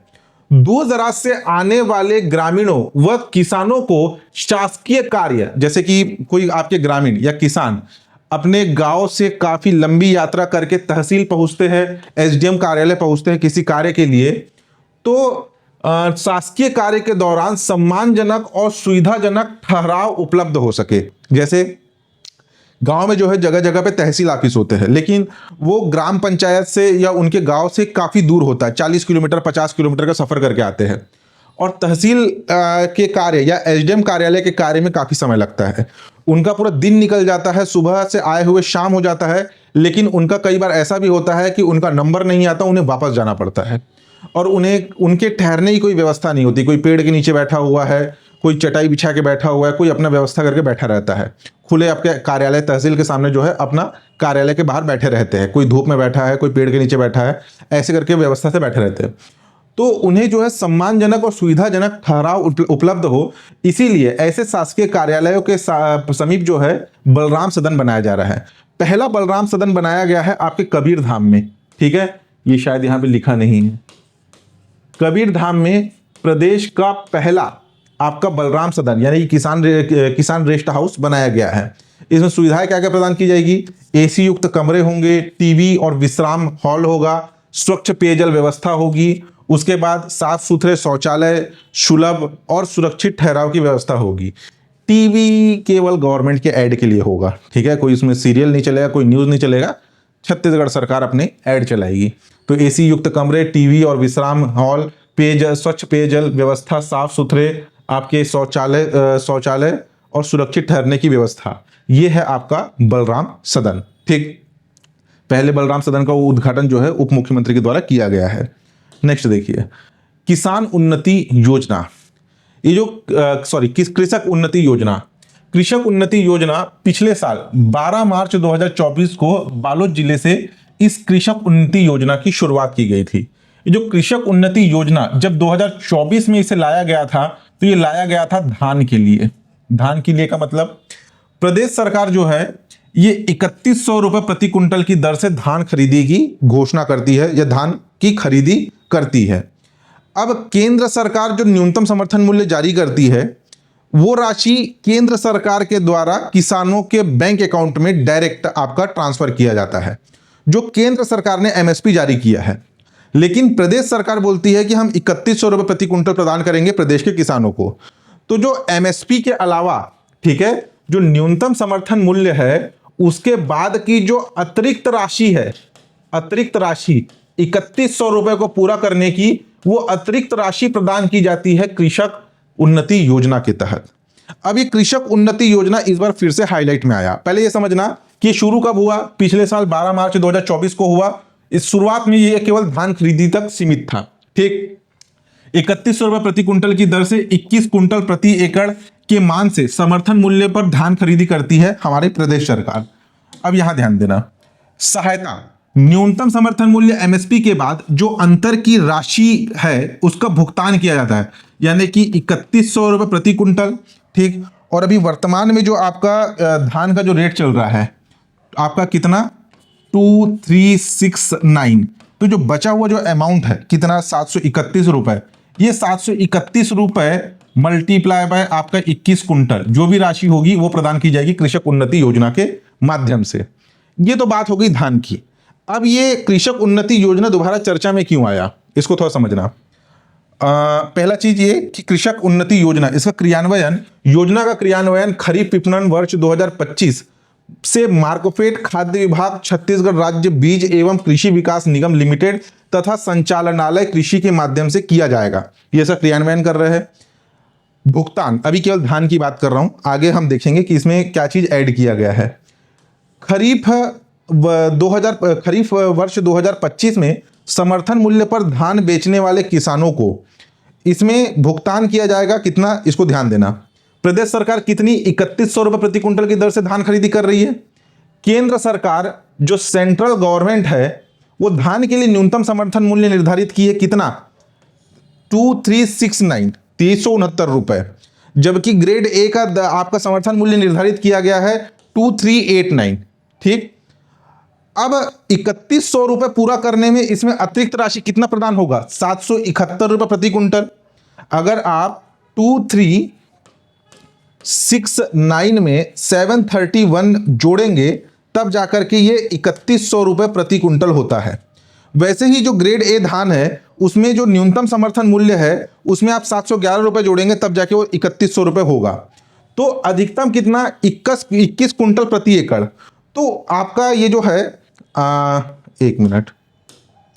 731 रुपये मल्टीप्लाई बाय आप 21 कुंटल करेंगे तो ये लगभग आपका अधिकतम 15,351 रुपये प्रति एकड़, एक एकड़ पर प्रदेश सरकार किसान को एक एकड़ पर 15,351 रुपये प्रदान करेगी कृषक उन्नति योजना के तहत। वैसे ही धान ग्रेड ए में 14,931 रुपये प्रति एकड़ प्रदान करेगी केंद्र सरकार के न्यूनतम समर्थन मूल्य के अतिरिक्त, ठीक।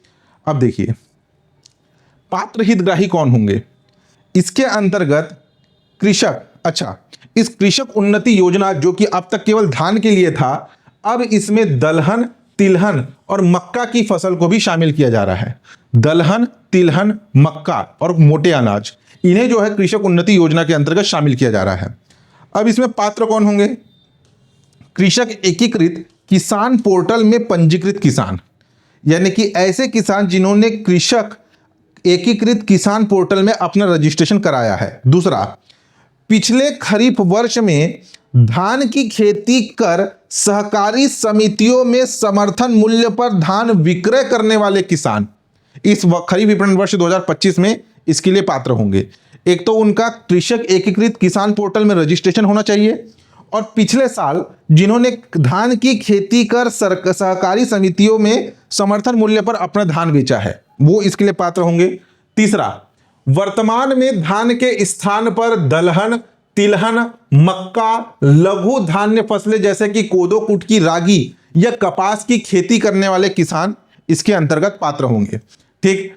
अपात्र कौन होंगे, यानी कि किन्हें बाहर रखा गया है, संस्थागत समितियां जैसे ट्रस्ट, मंडल, प्राइवेट लिमिटेड, शाला विकास समिति तथा केंद्र व शासन के संस्थान के योजना अंतर्गत पात्र नहीं होंगे। कृषकों को आदान सहायता राशि का भुगतान कृषि भूमि सीलिंग कानून के प्रावधानों के अध्ययन किया जाएगा।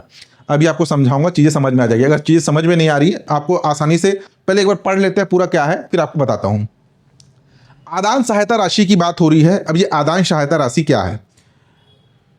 विगत खरीफ में कृषि एकीकृत किसान पोर्टल में पंजीकृत ऐसे कृषक जिन्होंने धान की फसल लगाई हो तथा प्रदेश की सहकारी समितियों में समर्थन मूल्य पर धान विक्रय किया हो, उन्हें धान के स्थान पर अन्य खरीफ फसलों हेतु एकीकृत किसान पोर्टल में पंजीयन तथा गिरदावरी के में रकबे की पुष्टि के उपरांत मान्य रकबे की राशि पर 11,000 रुपए प्रति एकड़ की दर से आदान सहायता राशि प्रदान की जाएगी। कृषक उन्नति योजना चर्चा में क्यों आया? क्योंकि पहले ये केवल धान के लिए था, अब दलहन, तिलहन और मक्का की खेती करने वाले किसानों को अतिरिक्त सहायता राशि प्रदान किए जाने की बात हो रही है। यानी कि हमारा छत्तीसगढ़ में सर्वाधिक पैदावार होता है धान का, लेकिन धान के अलावा अगर कोई अन्य खरीफ फसल दलहन, तिलहन और आपके मक्का, कोदो, कुटकी, रागी, इसका अगर कोई उपज ले रहा है धान के अलावा, तो उसे अतिरिक्त सहायता राशि प्रदान किया जाएगा इस कृषक उन्नति योजना के तहत। धान वालों के लिए तो यह सहायता राशि है, ये एमएसपी की अतिरिक्त राशि। लेकिन दलहन, तिलहन, मक्का और कोदो, कुटकी, रागी, इसका जो उपज कर रहा है धान के अलावा, उन्हें अतिरिक्त 10,000 रुपए और 11,000 रुपए का प्रावधान है। 10,000 और ये 11,000, इसका डिफरेंस क्या है ये समझना है। किन्हें 10,000 मिलेगा और किन्हें 11,000 मिलेगा, इसको समझना। सबसे पहले 10,000 किन्हें मिलेगा? जिन्होंने पिछले साल खरीफ विपणन वर्ष 2024-25 में एकीकृत किसान पोर्टल में अपना रजिस्ट्रेशन कराया था कि हम धान बेचने वाले हैं, रजिस्ट्रेशन कराया था, तो वो धान की फसल लगाई हो और जिन्होंने सहकारी समितियों में जाकर के न्यूनतम समर्थन मूल्य पर अपना धान बेचा है। इस साल यानी कि 2024-25 में तो धान उन्होंने बेचा, लेकिन इस साल उन्होंने क्या किया? उन्होंने धान के स्थान पर अन्य खरीफ फसल लगाया। अन्य खरीफ फसल, देखिए, धान के अतिरिक्त अन्य खरीफ फसल हेतु अपना एकीकृत किसान पोर्टल में पंजीयन कराया हो तथा गिरदावरी यानी कि जो पटवारी के पास जो भी उनका लेख है कि उनका कितना भूमि है, कितना लैंड एरिया है, उसमें कौन सी उपज हो रही है, तो गिरदावरी में रकबे की पुष्टि के उपरांत मान्य रकबे की राशि में उन्हें 11,000 रुपए प्रति एकड़ मिलेगा। यानी पिछले खरीफ वर्ष में उन्होंने धान के लिए अपना रजिस्ट्रेशन कराया था और सहकारी समितियों में जाकर के न्यूनतम समर्थन मूल्य पे बेचा था, लेकिन इस खरीफ विपणन वर्ष में उन्होंने अपनी भूमि पे धान के बजाय दलहन, तिलहन और आपके अन्य खरीफ फसल लगाए और किसान एकीकृत पोर्टल में अपना रजिस्ट्रेशन कराया अन्य खरीफ फसलों का, तो उन्हें अलग से 11,000 रुपए प्रति एकड़ की दर से प्रदान किया जाएगा। ठीक, ये तो पिछले साल जिन्होंने धान लगाया और इस साल बेचा उनके लिए 11,000। दूसरे है खरीफ में, यानी कि इसी साल खरीफ में दलहन, तिलहन और मक्का लघु धान्य फसलें जैसे कोदो, कुटकी, रागी तथा कपास लेने वाले कृषकों को एकीकृत किसान पोर्टल पर पंजीयन तथा गिरदावरी में रकबे की पुष्टि के पश्चात मान्य रकबे पर 10,000 रुपए प्रति एकड़ की दर से सहायता राशि प्रदान की जाएगी। जिन्होंने पिछले साल धान लगाया था, इस साल अपने कृषि भूमि पर अन्य खरीफ फसल लगा रहे हैं और उसका पहले रजिस्ट्रेशन करा रहे हैं कि हम आगामी आने वाले समय में बेचेंगे, तो उन्हें अलग से 11,000 रुपए प्रति एकड़ की दर से भुगतान किया जाएगा। ठीक है, न्यूनतम समर्थन मूल्य पर तो खरीदेगी समितियां, लेकिन 11,000 रुपए प्रति एकड़ अलग से प्रदान किया जाएगा। जैसे इसमें देखिए धान की में कितना 15,000 रुपए प्रति एकड़ और इसमें जो है 14,000 रुपए 14,931 रुपए प्रति एकड़ मिल रहा है, इसमें 11,000 रुपए मिल रहा है। ठीक, और इसी साल, पिछले साल उन्होंने धान नहीं बेचा, इस साल खरीफ का रकबा लगा रहे हैं और खरीफ का ही रकबा अन्य खरीफ फसल का रकबा लगा रहे हैं, यानी कि दलहन, तिलहन, मक्का, कोदो, कुटकी, रागी और कपास, और उसको बेच रहे हैं। ये पहला साल है उनका, तो उन्हें 10,000 रुपए प्रदान किया जाएगा। तो ये है दलहन, तिलहन, कोदो, कुटकी, रागी, मक्का, कपास, ये खरीफ फसल के उत्पादन पर 10,000 और 11,000 रुपए की राशि का प्रावधान है। ठीक, नेक्स्ट देखिए, राष्ट्रीय हथकरघा पुरस्कार 2024। छत्तीसगढ़ के श्री आकाश कुमार देवांगन, जो कि रायगढ़ के निवासी हैं, उन्हें राष्ट्रीय हथकरघा पुरस्कार 2024 से सम्मानित किया गया। अभी 7 अगस्त को किया जाएगा।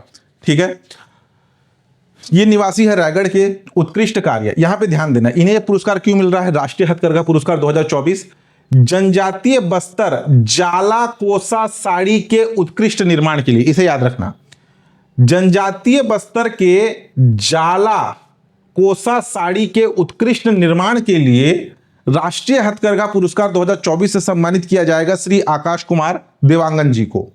यह समारोह 11वां राष्ट्रीय हथकरघा दिवस के अवसर पर यह समारोह आयोजित हो रहा है। 7 अगस्त 2025 को भारत मंडपम नई दिल्ली में राष्ट्रपति के द्वारा सम्मानित होंगे आकाश कुमार देवांगन। ठीक, ये जो आपका 11वां राष्ट्रीय हथकरघा दिवस है, इस दिन टोटल 24 पुरस्कार प्रदान किए जाते हैं।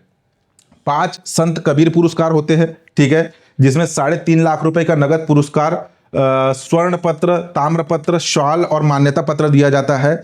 19 राष्ट्रीय हथकरघा पुरस्कार, जिसमें 2 लाख रुपए, ताम्र पत्र, शॉल और प्रमाण पत्र दिया जाता है। इसमें स्वर्ण पत्र होगा ना, ये प्रदान किया जाता है। तो ये जो 19 राष्ट्रीय हथकरघा पुरस्कार है, उसमें से एक मिल रहा है छत्तीसगढ़ के रायगढ़ के आकाश कुमार देवांगन को। अब यहां पे थोड़ा ध्यान देना, आकाश कुमार देवांगन निवासी कहां के हैं? रायगढ़। लेकिन ये किस उत्कृष्ट कार्य के लिए इनको पुरस्कार मिल रहा है? बस्तर जनजाति जाला कोसा साड़ी की उत्कृष्ट निर्माण के लिए। ठीक है, इन्हें जो है बस्तर के जाला कोसा साड़ी उत्कृष्ट निर्माण के लिए इन्हें पुरस्कार मिल रहा है, जबकि निवासी कहां के हैं? रायगढ़ के हैं। इसको थोड़ा ध्यान देना। ठीक, नेक्स्ट देखिए, मिस यूनिवर्स छत्तीसगढ़ 2025, ये विजेता रही डॉक्टर अंजलि पवार, जो कि वर्तमान में निवासी है रायपुर की। पेशे से ये डेंटल सर्जन और आर्ट ऑफ लिविंग में मेडिटेशन की टीचर है। इनका जन्म हुआ था वारासिवनी, यानी कि आपके बालाघाट जिला मध्य प्रदेश में जो है इनका जन्म हुआ है। अभी वर्तमान में निवासी कहाँ की है? रायपुर की निवासी है। ये जो मिस यूनिवर्स छत्तीसगढ़ है, इसका राज्य स्तरीय फिनाले आयोजित हुआ था 2 मई को झारखंड में। विशेष मिस यूनिवर्स 2025 का आयोजन नवंबर में थाईलैंड में होगा, जहां भारत का प्रतिनिधित्व करेगी कौन? डॉक्टर अंजलि पवार। इनका नाम याद रख लेना। ठीक है, नेक्स्ट देखिए, मोर गोठला सुनगा हर घर मुनगा अभियान। मोर गोठला सुनगा हर घर मुनगा अभियान, ये शुभारंभ किया गया इसका 2 जुलाई 2025 को लक्ष्मी रजवाड़े जी के द्वारा, जो कि वर्तमान में हमारी कैबिनेट मंत्री है महिला एवं बाल विकास विभाग की। ठीक, इसका उद्देश्य क्या है? मोर गोठला सुनगा हर घर मुनगा अभियान का मुनगा के पोषण और औषधि गुणों को जन जन तक पहुंचाने के संकल्प से यह अभियान शुरू किया गया है महिला एवं बाल विकास मंत्री लक्ष्मी रजवाड़े जी के द्वारा। अभियान मुनगा, जिसे सहजन भी कहा जाता है, का पौधारोपण अभियान है। ठीक है, माँ के नाम एक पेड़ जो आपका अभियान था उसी से मिलता जुलता है आपका ये मुनगा का पौधारोपण, जिसका नाम दिया गया है आपका मोर गोठला सुनगा हर घर मुनगा। इसमें केवल मुनगा के पौधे का रोपण किया जा रहा है। उद्देश्य, पोषण और हरियाली को बढ़ावा देने के उद्देश्य से महिला एवं बाल विकास विभाग और रायपुर जिला प्रशासन द्वारा इस नई पहल की शुरुआत की गई है। विशेष, मुनगा न केवल एक पौष्टिक सब्जी है, बल्कि बच्चों और माताओं में पोषण स्तर को सुधारने में भूमिका भी निभाएगा। ये इस अभियान का मुख्य उद्देश्य है। ठीक है, याद रख लेना इसको भी। नेक्स्ट है मुख्यमंत्री मोबाइल टावर योजना। मुख्यमंत्री मोबाइल टावर योजना, इसकी घोषणा की गई थी छत्तीसगढ़ बजट 2025-26 में। अभी जो है कैबिनेट के द्वारा इसे मंजूरी प्रदान किया गया है। प्रदेश के दूरस्थ क्षेत्रों, विशेष रूप से बस्तर और सरगुजा, जो कि जनजाति बहुल क्षेत्र है, बस्तर और सरगुजा संभागों में नए मोबाइल टावर लगाने तथा फाइबर नेटवर्क लाइन बिछाने जैसे कार्यों में तेजी लाई जाएगी इस मुख्यमंत्री मोबाइल टावर योजना के माध्यम से। राज्य में समय सीमा के भीतर चरणबद्ध तरीके से 5,000 से अधिक मोबाइल टावर लगाने का लक्ष्य निर्धारित किया गया है।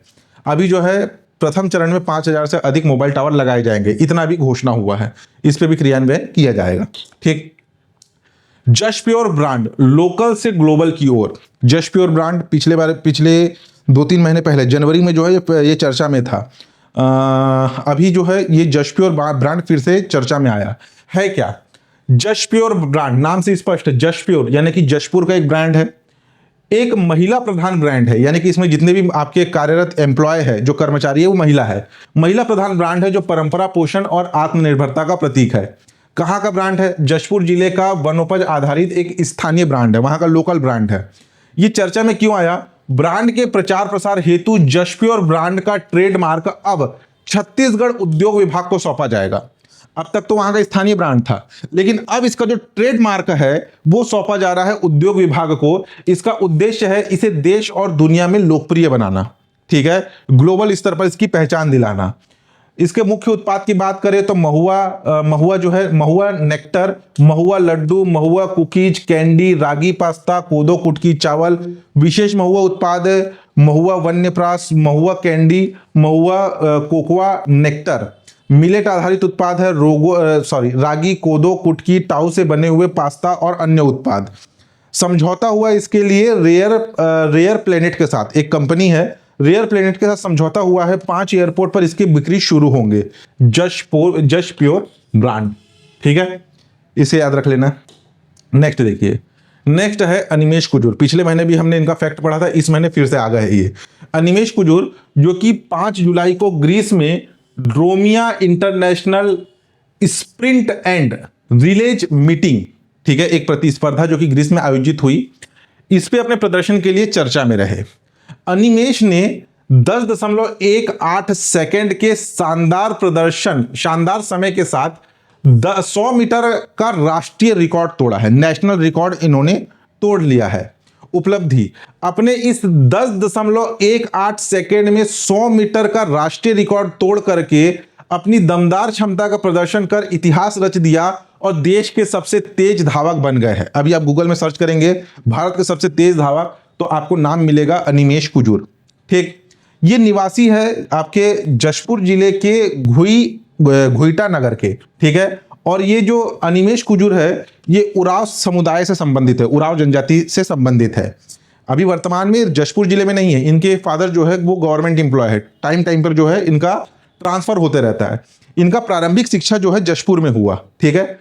तो अनिमेष कुजूर जो कि जशपुर जिले से संबंधित है। विशेष, अनिमेष 10.18 सेकंड के शानदार समय के साथ 100 मीटर का राष्ट्रीय रिकॉर्ड तोड़ दिया। और इससे पहले ये जो 100 मीटर का जो राष्ट्रीय रिकॉर्ड था वो था गुरिंदर वीर सिंह, जिन्होंने 10.20 सेकंड के साथ ये अपना रिकॉर्ड बनाया था। अब देखिए इसमें इन्होंने 10.20 सेकंड के साथ रिकॉर्ड था उनका। अभी 10.18 सेकंड के साथ अनिमेष कुजूर भारत के सबसे तेज धावक बन चुके हैं। पिछले महीने भी ये चर्चा में थे। एशियाई एथलेटिक चैंपियनशिप 2025 में, जो कि दक्षिण कोरिया में आयोजित हुआ था, अनिमेष कुजूर ने 200 मीटर स्प्रिंट में कांस्य पदक जीता था, ठीक है, जिसमें उन्होंने 20.32 सेकंड का समय निकालकर नया राष्ट्रीय रिकॉर्ड बनाया था। तो यह है अनिमेष कुजूर, इनका नाम याद रखिएगा। आगामी परीक्षाओं में इनसे क्वेश्चन पूछे जाने की संभावना है।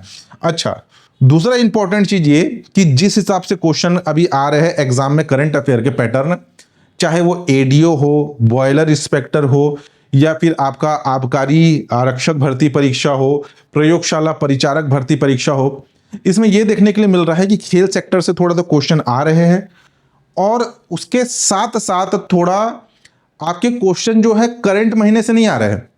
3 महीना 4 महीना, यानी कि मान लीजिए अभी अगस्त में कोई एग्जाम होगा तो उसमें क्वेश्चन फरवरी का, मार्च का क्वेश्चन पूछ रहा है, दिसंबर का क्वेश्चन पूछ रहा है। तो 4-5 महीने पहले के करंट अफेयर से क्वेश्चन पूछे जा रहे हैं, जो मैंने ऑब्जर्व किया। अभी जो रिसेंट में जो एग्जाम हुए, एडीओ के एग्जाम, आपके प्रयोगशाला परिचारक का, आबकारी आरक्षक का, बॉयलर इंस्पेक्टर का, ये जितने भी एग्जाम हुए ना, उसमें जो करंट के जो क्वेश्चन देखने के लिए मिल रहे हैं वो पिछले 1-2 महीने पुराने नहीं, 5 महीने पुराने, 6 महीने पुराने क्वेश्चन देखने के लिए मिल रहे हैं, ठीक है। जैसे कि हेमवती नाग, इससे एक रिलेटेड क्वेश्चन आया था अभी प्रयोगशाला परिचारक में। हेमवती नाग हाईलाइट में आई थी दिसंबर 2024 को। प्रयोगशाला परिचारक का एग्जाम जो है अभी हुआ अगस्त में। मतलब कितना पुराना करंट अफेयर आ रहा है, ठीक। तो जिनके पास हमारा छत्तीसगढ़ करंट अफेयर का पिछला एडिशन होगा 2024 का वार्षिकांक, उसको भी एक बार पढ़िएगा, क्योंकि पिछले काफी पुराने एग्जाम में क्वेश्चन आ रहे हैं, ठीक। तो इनके भी नाम याद रखिएगा। खेल सेक्टर से भी एग्जाम में क्वेश्चन आ रहा है। नेक्स्ट देखिए, छत्तीसगढ़ अंजोर विजन 2047 सुघ्घर डगर उज्जर भविष्य, इसका विमोचन हुआ 17 जुलाई 2025 को नवा रायपुर अटल नगर में। उद्देश्य क्या था? यह विजन विकसित भारत 2047, जो अखिल भारतीय स्तर पर विकसित भारत 2047 चलाया जा रहा है, के संकल्प से प्रेरित छत्तीसगढ़ को भारत के अग्रणी एवं विकसित राज्य में शामिल करने के लिए मार्गदर्शन प्रदान करेगा छत्तीसगढ़ अंजोर विजन 2047 सुघ्घर डगर उज्जर भविष्य।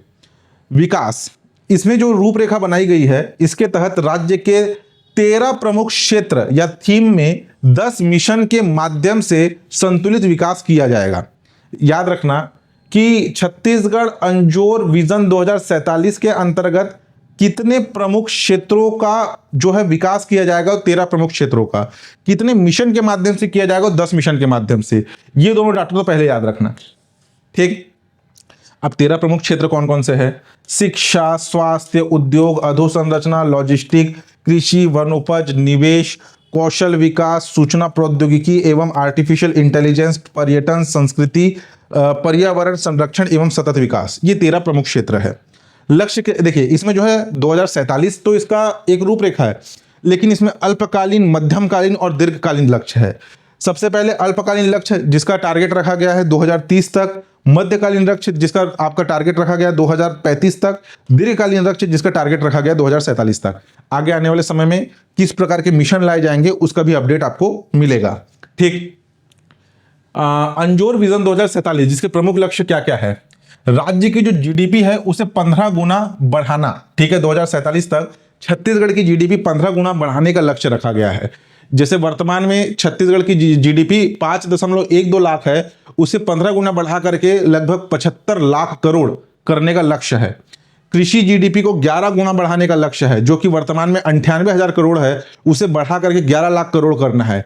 उद्योग क्षेत्र की जीडीपी को 11.5 गुना बढ़ाना है, वर्तमान में जो 2.13 लाख करोड़ है उसे बढ़ा करके 26 लाख करोड़ करना है। सेवा क्षेत्र की जीडीपी को 21 गुना बढ़ाना है, जो कि वर्तमान में 1.72 लाख करोड़ है, उसे 21 गुना बढ़ा करके 37.5 करोड़ करना है। मातृ मृत्यु दर 14 गुना कमी लाना है, वर्तमान में जो 137 है उसे घटाकर 10 से कम करना है। उसके बाद तकनीकी प्रशिक्षण प्राप्त करने वाले में 17 गुना की वृद्धि, 3% से बढ़ा करके 50% से अधिक करना है। शिशुओं में बौनेपन को 3.4 गुना कम लाना है, यानी कि जो वर्तमान में 34.6 है इसे घटाकर 10 से कम करना है।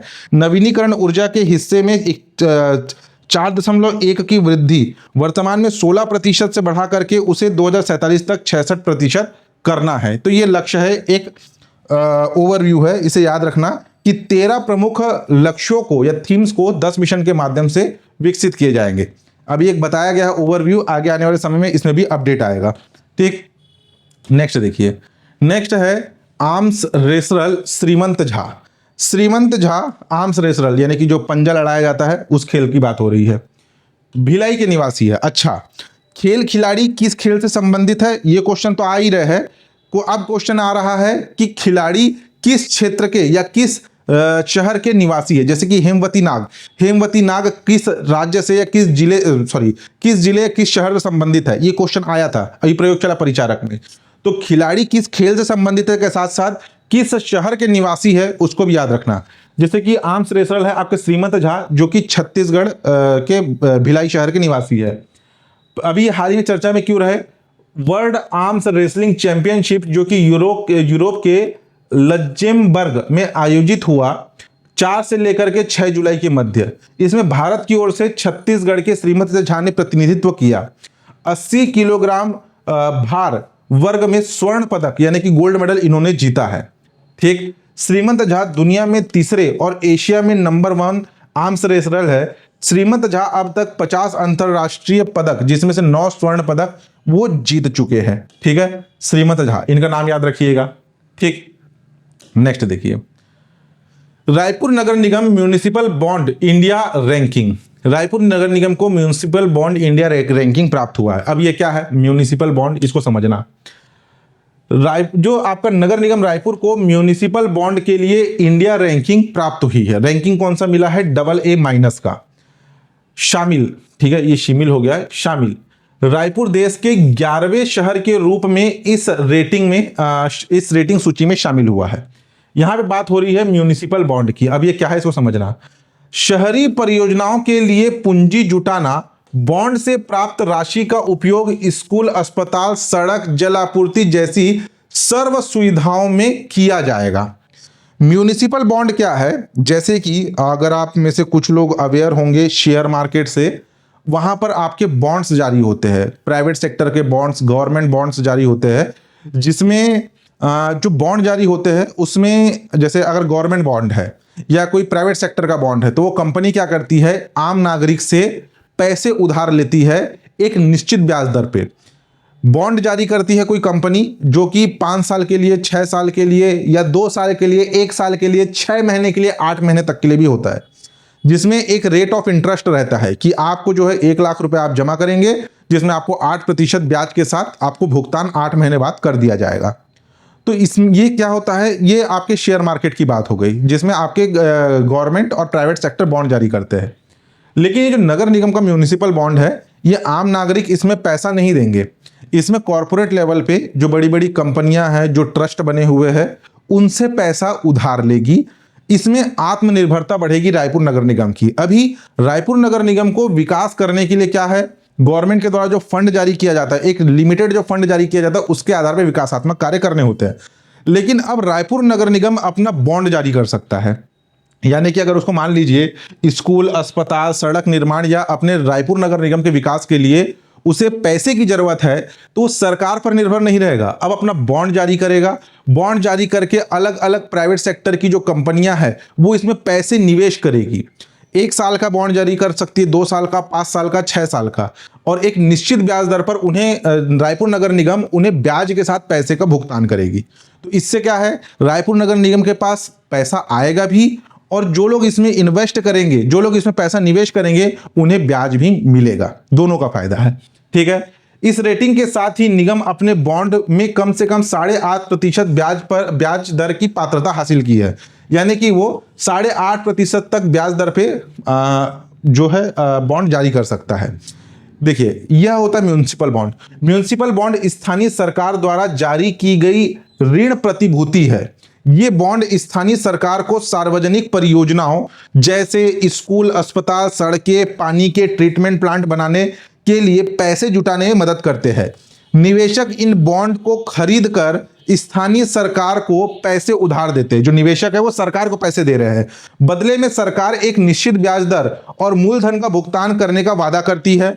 म्यूनिसिपल बॉन्ड के लिए इंडिया रेटिंग मिलने के बाद रायपुर अब बॉन्ड जारी करने वाला देश का 11वां नगर निगम बन गया है। अभी तक अहमदाबाद, सूरत, भोपाल, इंदौर, पुणे, हैदराबाद, लखनऊ, विशाखापट्टनम, चेन्नई और प्रयागराज नगर निगम ने ही म्यूनिसिपल बॉन्ड जारी किया है। इनमें अहमदाबाद को डबल A+ की रेटिंग भी मिली है। ठीक है। देखिए, ऐसा नहीं है कि सरकार में, अब कई लोग क्या है ये सोचेंगे कि हम आम नागरिक भी इसमें पैसा निवेश कर सकते हैं। नहीं, इसमें बड़े बड़े फर्म, बड़े बड़े ट्रस्ट इसमें पैसा निवेश करेंगे। पैसा के बदले में वो एक बॉन्ड जारी करता है, इसमें एक सिक्योरिटी रहता है जिसका गारंटी खुद गवर्नमेंट होगा। पैसा डूबेगा नहीं, इसकी गारंटी यानी कि प्रतिभूति जारी की जाती है, सिक्योरिटी बॉन्ड जारी किए जाते हैं। तो हमारा छत्तीसगढ़ का जो रायपुर नगर निगम है 11वां नगर निगम बना है। नेक्स्ट है आपकी कोंडागांव जिले के रंजीता कुरेटी। ठीक, रंजीता कुरेटी खेल सेक्टर से एग्जाम में क्वेश्चन आ रहा है, ध्यान देना।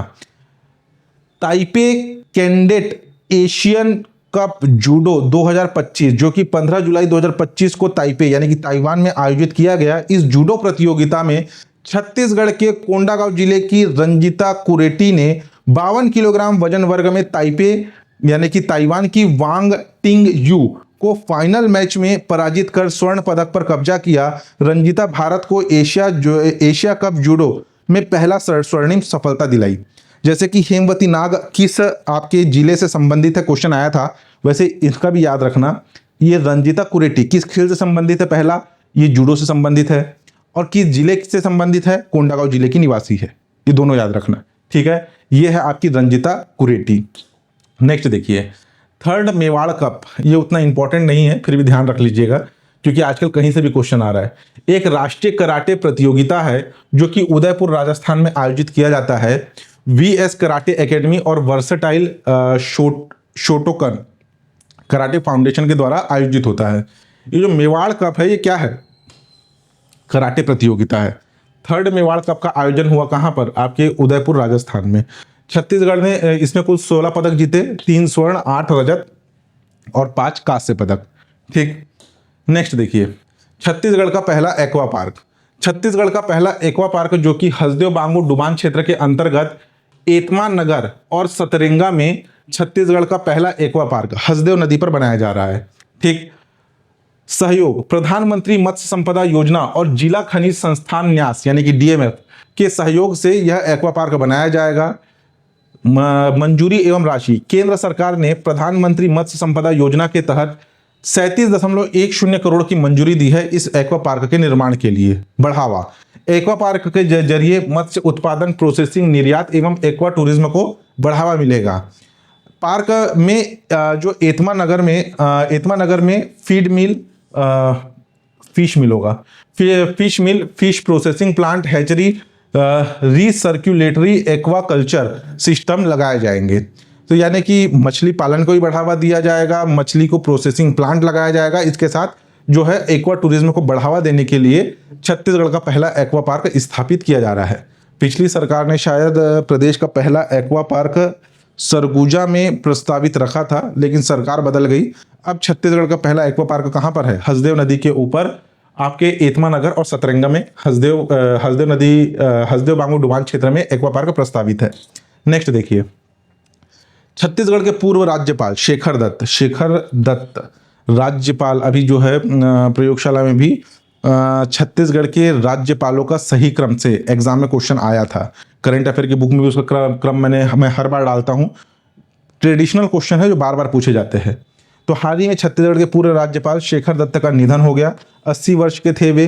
पिछले कुछ समय से अस्वस्थ चल रहे थे। उन्होंने दिल्ली स्थित अपने आवास में अंतिम सांस ली। शेखर दत्त 23 जनवरी 2010 से लेकर के 2 जुलाई 2014 तक 2010 से 2014 तक छत्तीसगढ़ के राज्यपाल रहे।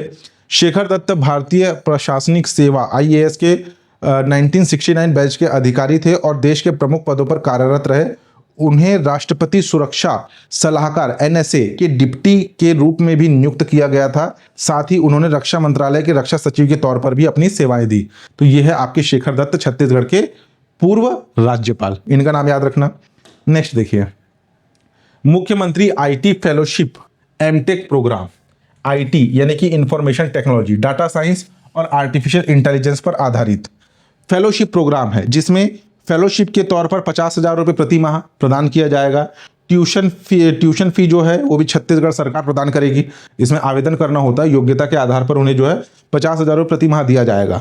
साथ में ट्यूशन फीस जो है, यानी कि जिस इंस्टीट्यूट में पढ़ाई करेंगे उसका जो ट्यूशन फीस है वो भी छत्तीसगढ़ सरकार वहन करेगी। लैपटॉप, डेस्कटॉप, आवश्यक सॉफ्टवेयर सहित छत्तीसगढ़ शासन द्वारा प्रदान किया जाएगा। IIT NR में तकनीकी शिक्षा के साथ शासकीय विभागों में के प्रोजेक्ट्स के अवसर भी प्रदान किए जाएंगे। ठीक है, तो इसमें कितना रुपए जो है फेलोशिप के तौर पर प्रदान किया जा रहा है? 50,000 रुपये, इसे याद रखना। नेक्स्ट है वेंडे स्कूल दायकाल अभियान। इसका मतलब क्या है? इसका मतलब है फिर स्कूल चले अभियान, जो कि बीजापुर जिला प्रशासन के द्वारा चलाया जा रहा अभियान है। ये पहल क्या है? शाला त्यागी बच्चों को वापस स्कूल लाने के लिए की गई एक पहल है आपके वेंडे स्कूल दायकाल अभियान। अक्सर जो है बीजापुर जो एरिया है ये नक्सल प्रभावित क्षेत्र है। नक्सल हिंसा के कारण या नक्सल प्रभावित क्षेत्र होने के कारण बहुत से स्कूल जो है खाली पड़े हुए हैं, बहुत से स्कूल बंद हो चुके हैं, बहुत से बच्चे बीच में ही शाला त्याग देते हैं। तो उन्हें फिर से स्कूल लाने का एक अभियान शुरू किया गया है। इसके तहत 16 नए स्कूल, 14 प्राथमिक और 2 माध्यमिक शालाएं शुरू की गई है। इस अभियान के तहत दूर नक्सली प्रभावित इलाके के उन बच्चों की तलाश की गई जो स्कूल छोड़ चुके हैं। अभियान में 2200 शिक्षकों, स्वयं सेवकों ने 600 गाँव में डोर टू डोर सर्वे किया और पाया कि जिले के 9,650 बच्चे सिर्फ इसलिए स्कूल नहीं जा रहे क्योंकि उनके इलाके में नक्सली दहशत है और इस वजह से वे स्कूल नहीं खुल पाए हैं। तो उन्हें पुनः स्कूल लाने का पहल किया जा रहा है। वेंडे स्कूल दायकल अभियान के तहत चलाया जा रहा है बीजापुर प्रशासन के द्वारा। ठीक, खरीफ सीजन 2025 में किसानों को दिए जा रहे अल्पकालीन ऋण। अभी थोड़ा ध्यान देना, 22 जुलाई 2025 तक की स्थिति में किसानों को 5560 करोड़ रुपए अल्पकालीन ऋण के रूप में प्रदान किया गया है। ठीक, इससे 34 लाख किसान लाभान्वित हुए हैं। अब तक 2058 सहकारी समितियों के माध्यम से यह अल्पकालीन कृषि ऋण प्रदान किया गया। वर्ष 2025 में 7800 करोड़ रुपए कृषि ऋण वितरण का लक्ष्य रखा गया है और 22 जून 2025 तक 5560 करोड़ रुपए वितरित करने के साथ ही लक्ष्य का 71.28 वितरण पूर्ण हो चुका है। पिछले वर्ष 2024 में 5549 करोड़ रुपए वितरित किया गया था। ध्यान देना, 2025 में 7800 करोड़ रुपए ऋण वितरण का लक्ष्य है। आगे और भी अपडेट आएगा। जुलाई 2025 तक 5560 करोड़ रुपए वितरित हो चुका है, पिछले साल से ज्यादा। ठीक, ये जो है 7800 करोड़ का 71.28% वितरण हो चुका है। ठीक, 2014 से प्रदेश सरकार जो है 0% ब्याज दर पर अल्पकालीन ऋण प्रदान कर रही है। 0%, 0%। ठीक, राज्य सरकार द्वारा किसानों को खेती किसानी की प्रारंभिक जरूरतों को पूरा करने के लिए खेती किसानी में सहूलियत प्रदान करने के उद्देश्य से किसान क्रेडिट कार्ड योजना प्रारंभ की है। ठीक, नेक्स्ट देखिए, विधानसभा उत्कृष्ट अलंकरण समारोह। 16 जुलाई को यह समारोह आयोजित हुआ जिसमें पुरस्कार प्रदान किया गया उत्कृष्ट विधायक, उत्कृष्ट संसदीय पत्रकार प्रिंट मीडिया, उत्कृष्ट इलेक्ट्रॉनिक्स प्रिंट मीडिया। राज्यपाल रमेन डेक्का जी के द्वारा यह पुरस्कार प्रदान किया गया। तो उत्कृष्ट विधायक का पुरस्कार प्रदान किया गया भावना बोहरा को, जो कि बीजेपी विधायक है पंडरिया से। एक पक्ष को मिलता है, एक विपक्ष को मिलता है। लखेश्वर बघेल विपक्ष के कांग्रेस विधायक बस्तर को मिला है आपके, यानी कि दो, एक पक्ष बीजेपी को मिला है किसे, भावना बोहरा को, और विपक्ष के लखेश्वर बघेल को मिला है। भावना बोहरा जो कि पंडरिया की विधायक है, लखेश्वर बघेल जो कि बस्तर के विधायक है। उत्कृष्ट संसदीय पत्रकार प्रिंट मीडिया का पुरस्कार मिला है डॉक्टर राकेश पांडे को, जो कि दैनिक भास्कर के संवाददाता है। इलेक्ट्रॉनिक मीडिया का पुरस्कार मिला है योगेश मिश्रा को, जो कि सुदर्शन न्यूज संवाददाता है, और श्री विश्व प्रकाश पुरेना को, जो कि कैमरामैन है, उन्हें यह पुरस्कार प्रदान किया गया। उत्कृष्ट विधायकों के नाम को याद रखिएगा, प्रिंट मीडिया को भी याद नहीं रखेंगे चलेगा। ठीक, नेक्स्ट है विनोभा ऐप। विनोभा ऐप क्या है? विनोभा ऐप का उद्देश्य है शिक्षा व्यवस्था में पारदर्शिता और जवाबदेही लाने के उद्देश्य से विनोभा ऐप लाया गया है, जो कि विद्या समीक्षा केंद्र के तहत यह ऐप डेवलप किया गया है। शिक्षकों की उपस्थिति, छात्र हाजिरी, अवकाश प्रबंधन और कक्षा संचालन की को डिजिटल रूप से ट्रैक करने की सुविधा दी जाती है विनोभा ऐप में। प्रारंभ में जो है ये विनोभा ऐप गरियाबंद और जांजगीर चांपा जिले में पूर्ण रूप से उपयोग किया जा चुका है। अब देखो ये क्या है, विनोभा ऐप आया और विनोभा ऐप के बहुत से शिक्षक विरोध भी कर रहे हैं। क्या है, विनोभा ऐप में हाजिरी देना पड़ता है शिक्षकों को। शिक्षक अपनी उपस्थिति इस विनोभा ऐप में मोबाइल के माध्यम से दर्ज करेंगे, जो कि डायरेक्ट राज्य सरकार के पास रिकॉर्ड में जाएगा, जिसकी पुष्टि जीपीएस लोकेशन से की जाएगी। यह उपस्थिति केवल तभी मान्य होगी जब वे स्कूल से 100 मीटर के दायरे में होंगे। बहुत से आपके ग्रामीण इलाकों में, जो कि काफी दूरस्थ क्षेत्र है, वहां पर क्या होता है कि टीचर स्कूल जाते ही नहीं है। बच्चे तो स्कूल पहुंच जाते हैं, लेकिन टीचर स्कूल जाते ही नहीं है और उनको पेमेंट हाजिरी मिलते रहता है। क्यों? क्योंकि वहां पे जो दस्तखत है वो अपने प्रिंसिपल से सेटिंग करके अपना दस्तखत करवा लेते कि हम हाजिर थे, स्कूल गए नहीं, सैलरी कटती नहीं थी, और वो जो है बाकायदा गवर्नमेंट से पैसा लेते थे। लेकिन अब ऐसा नहीं हो रहा है। अब क्या हो रहा है, विनोभा ऐप के माध्यम से गवर्नमेंट डायरेक्ट इन पर निगरानी रख रही है। 100 मीटर के स्कूल से अगर वो 100 मीटर के दायरे में है तभी उनकी उपस्थिति दर्ज होगी इस ऐप में। और इसलिए जो है बहुत से गवर्नमेंट टीचर इसके विरोध में बैठ गए हैं, क्योंकि पहले क्या था, गवर्नमेंट से सैलरी आ रही थी, जाना है जाते थे, नहीं। देखिए ऐसा नहीं है कि सारे टीचर्स ऐसे ही होते हैं। आपको छत्तीसगढ़ के गवर्नमेंट स्कूलों का हाल पता है, और शिक्षक भी ऐसे है कि शिक्षकों को सरकार पढ़ाने के छोड़ करके बाकी सब कार्य कराती है। उनको इलेक्शन में भिड़वा देगी, उनको किताबों की वितरण की स्कैनिंग में भिड़वा देंगे, अन्य शासकीय कार्य। अभी जनगणना आज से शुरू होगा, तो जनगणना में भी जो है उनको सरकार उनसे काम लेगी ही। और बहुत से ऐसे आपके टीचर भी है जो कि मुफ्त में पैसा लेते हैं, मतलब बच्चों को पढ़ाएंगे नहीं, क्वालिटी एजुकेशन देंगे नहीं, प्रॉपर स्कूल जाएंगे नहीं। यानी कि अगर एक महीने में मुश्किल से कुछ टीचर ऐसे होते हैं कि 7 दिन 8 दिन स्कूल जाते हैं और पूरे महीने की सैलरी उठाते हैं। तो उन पर निगरानी रखने के लिए लाया गया है आपका विनोभा ऐप, जिसमें बच्चों की हाजिरी के साथ साथ शिक्षकों की भी हाजिरी लगेगी, पारदर्शिता और जवाबदेही सुनिश्चित होगी। ये है आपका विनोभा ऐप। ठीक, नेक्स्ट देखिए, ग्रीन पालना अभियान नए जीवन के साथ हरियाली। 19 जून 2025 को मुख्यमंत्री श्री विष्णुदेव साय जी के द्वारा ग्रीन पालना अभियान की शुरुआत की गई। योजना क्या है, सरकारी अस्पतालों में प्रसव के बाद माताओं को 5 फलदार पौधे उपहार स्वरूप दिए जाएंगे। यानी कि सरकारी अस्पतालों में जैसे किसी नए बच्चे की डिलीवरी होगी तो माता को डिस्चार्ज के समय 5 फलदार पौधे दिए जाएंगे। यह योजना सरकारी अस्पतालों के साथ साथ निजी अस्पतालों में भी लागू होगी आने वाले समय में। इसका क्रियान्वयन वन विभाग के माध्यम से हेल्थ सेंटर्स में पौधे की व्यवस्था की जा रही है, यानी कि जहां पे डिलीवरी सेंटर है वहां पे फलदार 5 पौधे रखे जा रहे हैं। विशेष फलदार पौधे को प्राथमिकता दी जाएगी ताकि पर्यावरण संरक्षण के साथ साथ नव प्रसूता माताओं को प्रकृति से जोड़ने की भी पहल की जा सके। हर जन्म के साथ हरियाली, ठीक है, ग्रीन पालना अभियान छत्तीसगढ़ सरकार द्वारा चलाया जा रहा है। अभी फिलहाल शासकीय अस्पतालों में प्रसव पर 5 फलदार पौधे वितरित किए जा रहे हैं। ठीक, अब कुछ विविध है। छत्तीसगढ़ राज्य के मुख्य सचिव अमिताभ जैन जी, जिनका चर्चा में आया था कि ये भी रिटायर होने वाले थे, लेकिन इनके कार्यकाल को और 3 महीने के लिए बढ़ा दिया गया है। तो अभी वर्तमान में कौन है? अमिताभ जैन जी। सरभंजा जलप्रपात कहां पर है? सरगुजा में। मोडोचिल्ली जलप्रपात कहां है? सारंगढ़ बिलाईगढ़ में। बोड़कम जलप्रपात कहां पर है? बीजापुर में, याद रख लेना। सतधारा महादेव जलप्रपात ये मौजूद है कांकेर में, जो कि बारदा नदी के ऊपर इस निर्मित एक जलप्रपात है। सातधारा महादेव जलप्रपात किस नदी के ऊपर है? बारदा नदी के ऊपर, कांकेर में। मुनी झरना जो कि बरमकेला रायगढ़ में स्थित है। केराझार झरना जो कि रायगढ़ में स्थित है।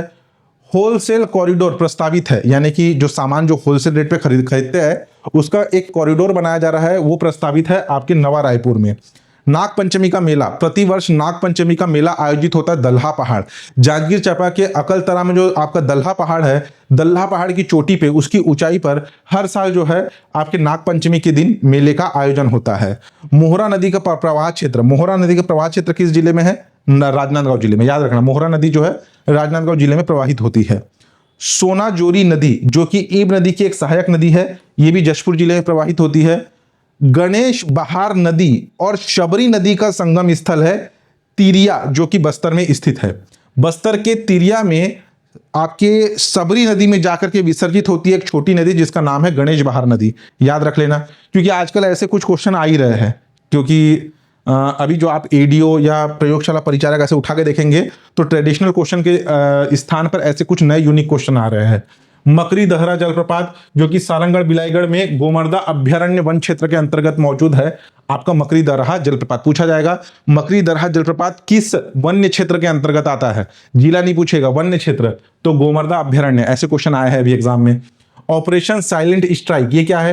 अबूझमाड़ के जंगल क्षेत्र में नक्सल सर्चिंग अभियान चलाया गया जिसमें 6 नक्सली मारे गए। तो ऑपरेशन साइलेंट स्ट्राइक का संबंध नक्सल सर्चिंग अभियान से है। छत्तीसगढ़ राज्य सहकारी निर्वाचन आयुक्त, छत्तीसगढ़ राज्य निर्वाचन आयुक्त नहीं, छत्तीसगढ़ राज्य सहकारी निर्वाचन आयुक्त अभी हाल ही में नियुक्त हुए विपिन मांझी। छत्तीसगढ़ के पूर्व महाधिवक्ता थे जिनका नाम है महाधिवक्ता है आपके कनक तिवारी जी, जिनकी पुस्तक का हाल ही विमोचन हुआ है जिंदगी रिवर्स गियर।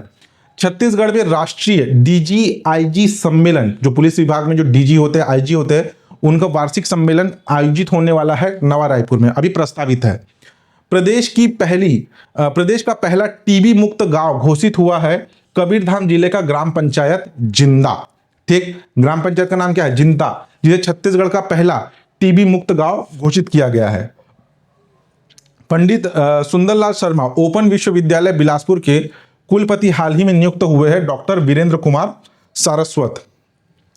रायपुर सांसद बृजमोहन अग्रवाल को भारत सरकार की अल्पसंख्यक कार्य मंत्रालय की हिंदी सलाहकार समिति में सदस्य के रूप में नई जिम्मेदारी प्रदान की गई है। इसे भी याद रखना।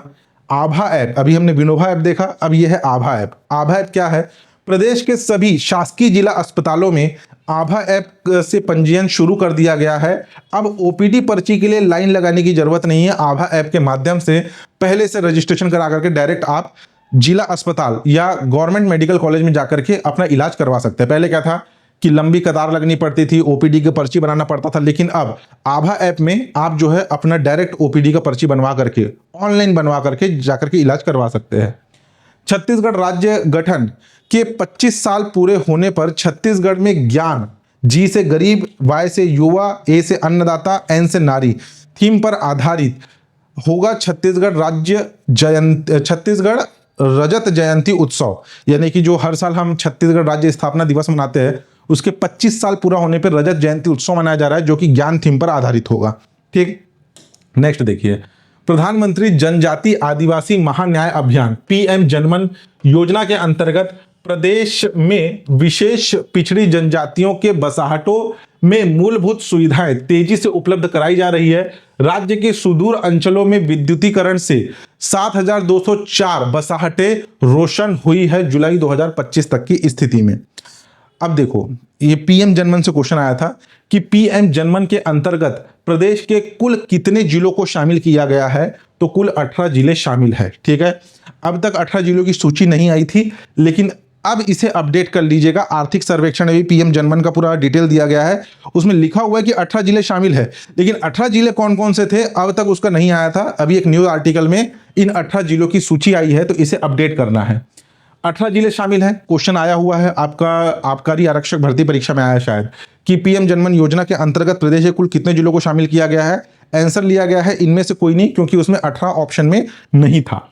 अब ये 18 जिले कौन कौन से हैं? कोंडागांव, कांकेर, नारायणपुर, बिलासपुर, रायगढ़, गोरेला पेंड्रा, मरवाही, कोरबा, मुंगेली, बलौदा बाजार, भाटापारा, धमतरी, महासमुंद, गरियाबंद, खैरागढ़, छुईखतन, गंडई, कवर्धा, मनेन्द्रगढ़, चिरमिरी, भरतपुर, जशपुर, बलरामपुर और सरगुजा, ये शामिल है आपके पीएम जनमन योजना के अंतर्गत। 18 हो रहे कि नहीं? कोंडागांव 1, कांकेर 2, नारायणपुर 3, बिलासपुर 4, रायगढ़ 5, गोरेला पेंड्रा मरवाही 6, कोरबा 7, मुंगेली 8, बलौदा बाजार भाटापारा 9, धमतरी 10, महासमुंद 11, गरियाबंद 12, खैरागढ़ 13, कवर्धा 14, उसके बाद महेंद्रगढ़ चिरमिरी भरतपुर 15, जशपुर 16, बलरामपुर 17 और सरगुजा 18, ये 18 जिले शामिल है।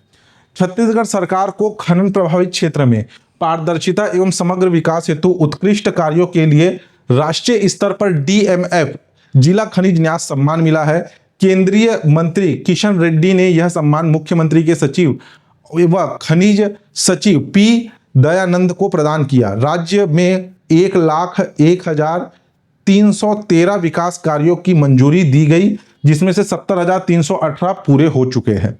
इसे याद रख लेना, ठीक है। पूरे हो चुके हैं। शिक्षा, स्वास्थ्य, पेयजल, आधारभूत संरचना व आजीविका के क्षेत्र में प्रमुखता से कार्य किए गए। ये इसी का हिस्सा है ना, इसको देख लेना। नेक्स्ट पॉइंट है 2008 ओलंपिक विजेता अभिनव बिंद्रा, जो कि निशानेबाजी से संबंधित है। 2008 में पहला इन्होंने स्वर्ण पदक दिलाया था हमारे भारत को। अभिनव बिंद्रा छत्तीसगढ़ में high performance sports science and injury centres खोलने का जो है उन्होंने प्रस्ताव रखा है। अभी केवल बस मुख्यमंत्री से भेंट किए हैं, आगे आने वाले समय में इससे भी कुछ अपडेट मिलेगा। नेक्स्ट है छत्तीसगढ़ उच्च न्यायालय ने राज्य की 19 प्रमुख नदियों के उद्गम स्थलों की रक्षा के लिए एक उच्च स्तरीय समिति गठित करने का आदेश दिया है। यह आदेश राज्य की नदियों के सूखते स्रोत और उनके अस्तित्व पर मंडरा रहे संकट के मद्देनजर लिया गया है। समिति ने इन नदियों के उद्गम स्थलों को संरक्षित करने और उनके संरक्षण के लिए आवश्यक कदम उठाएगी।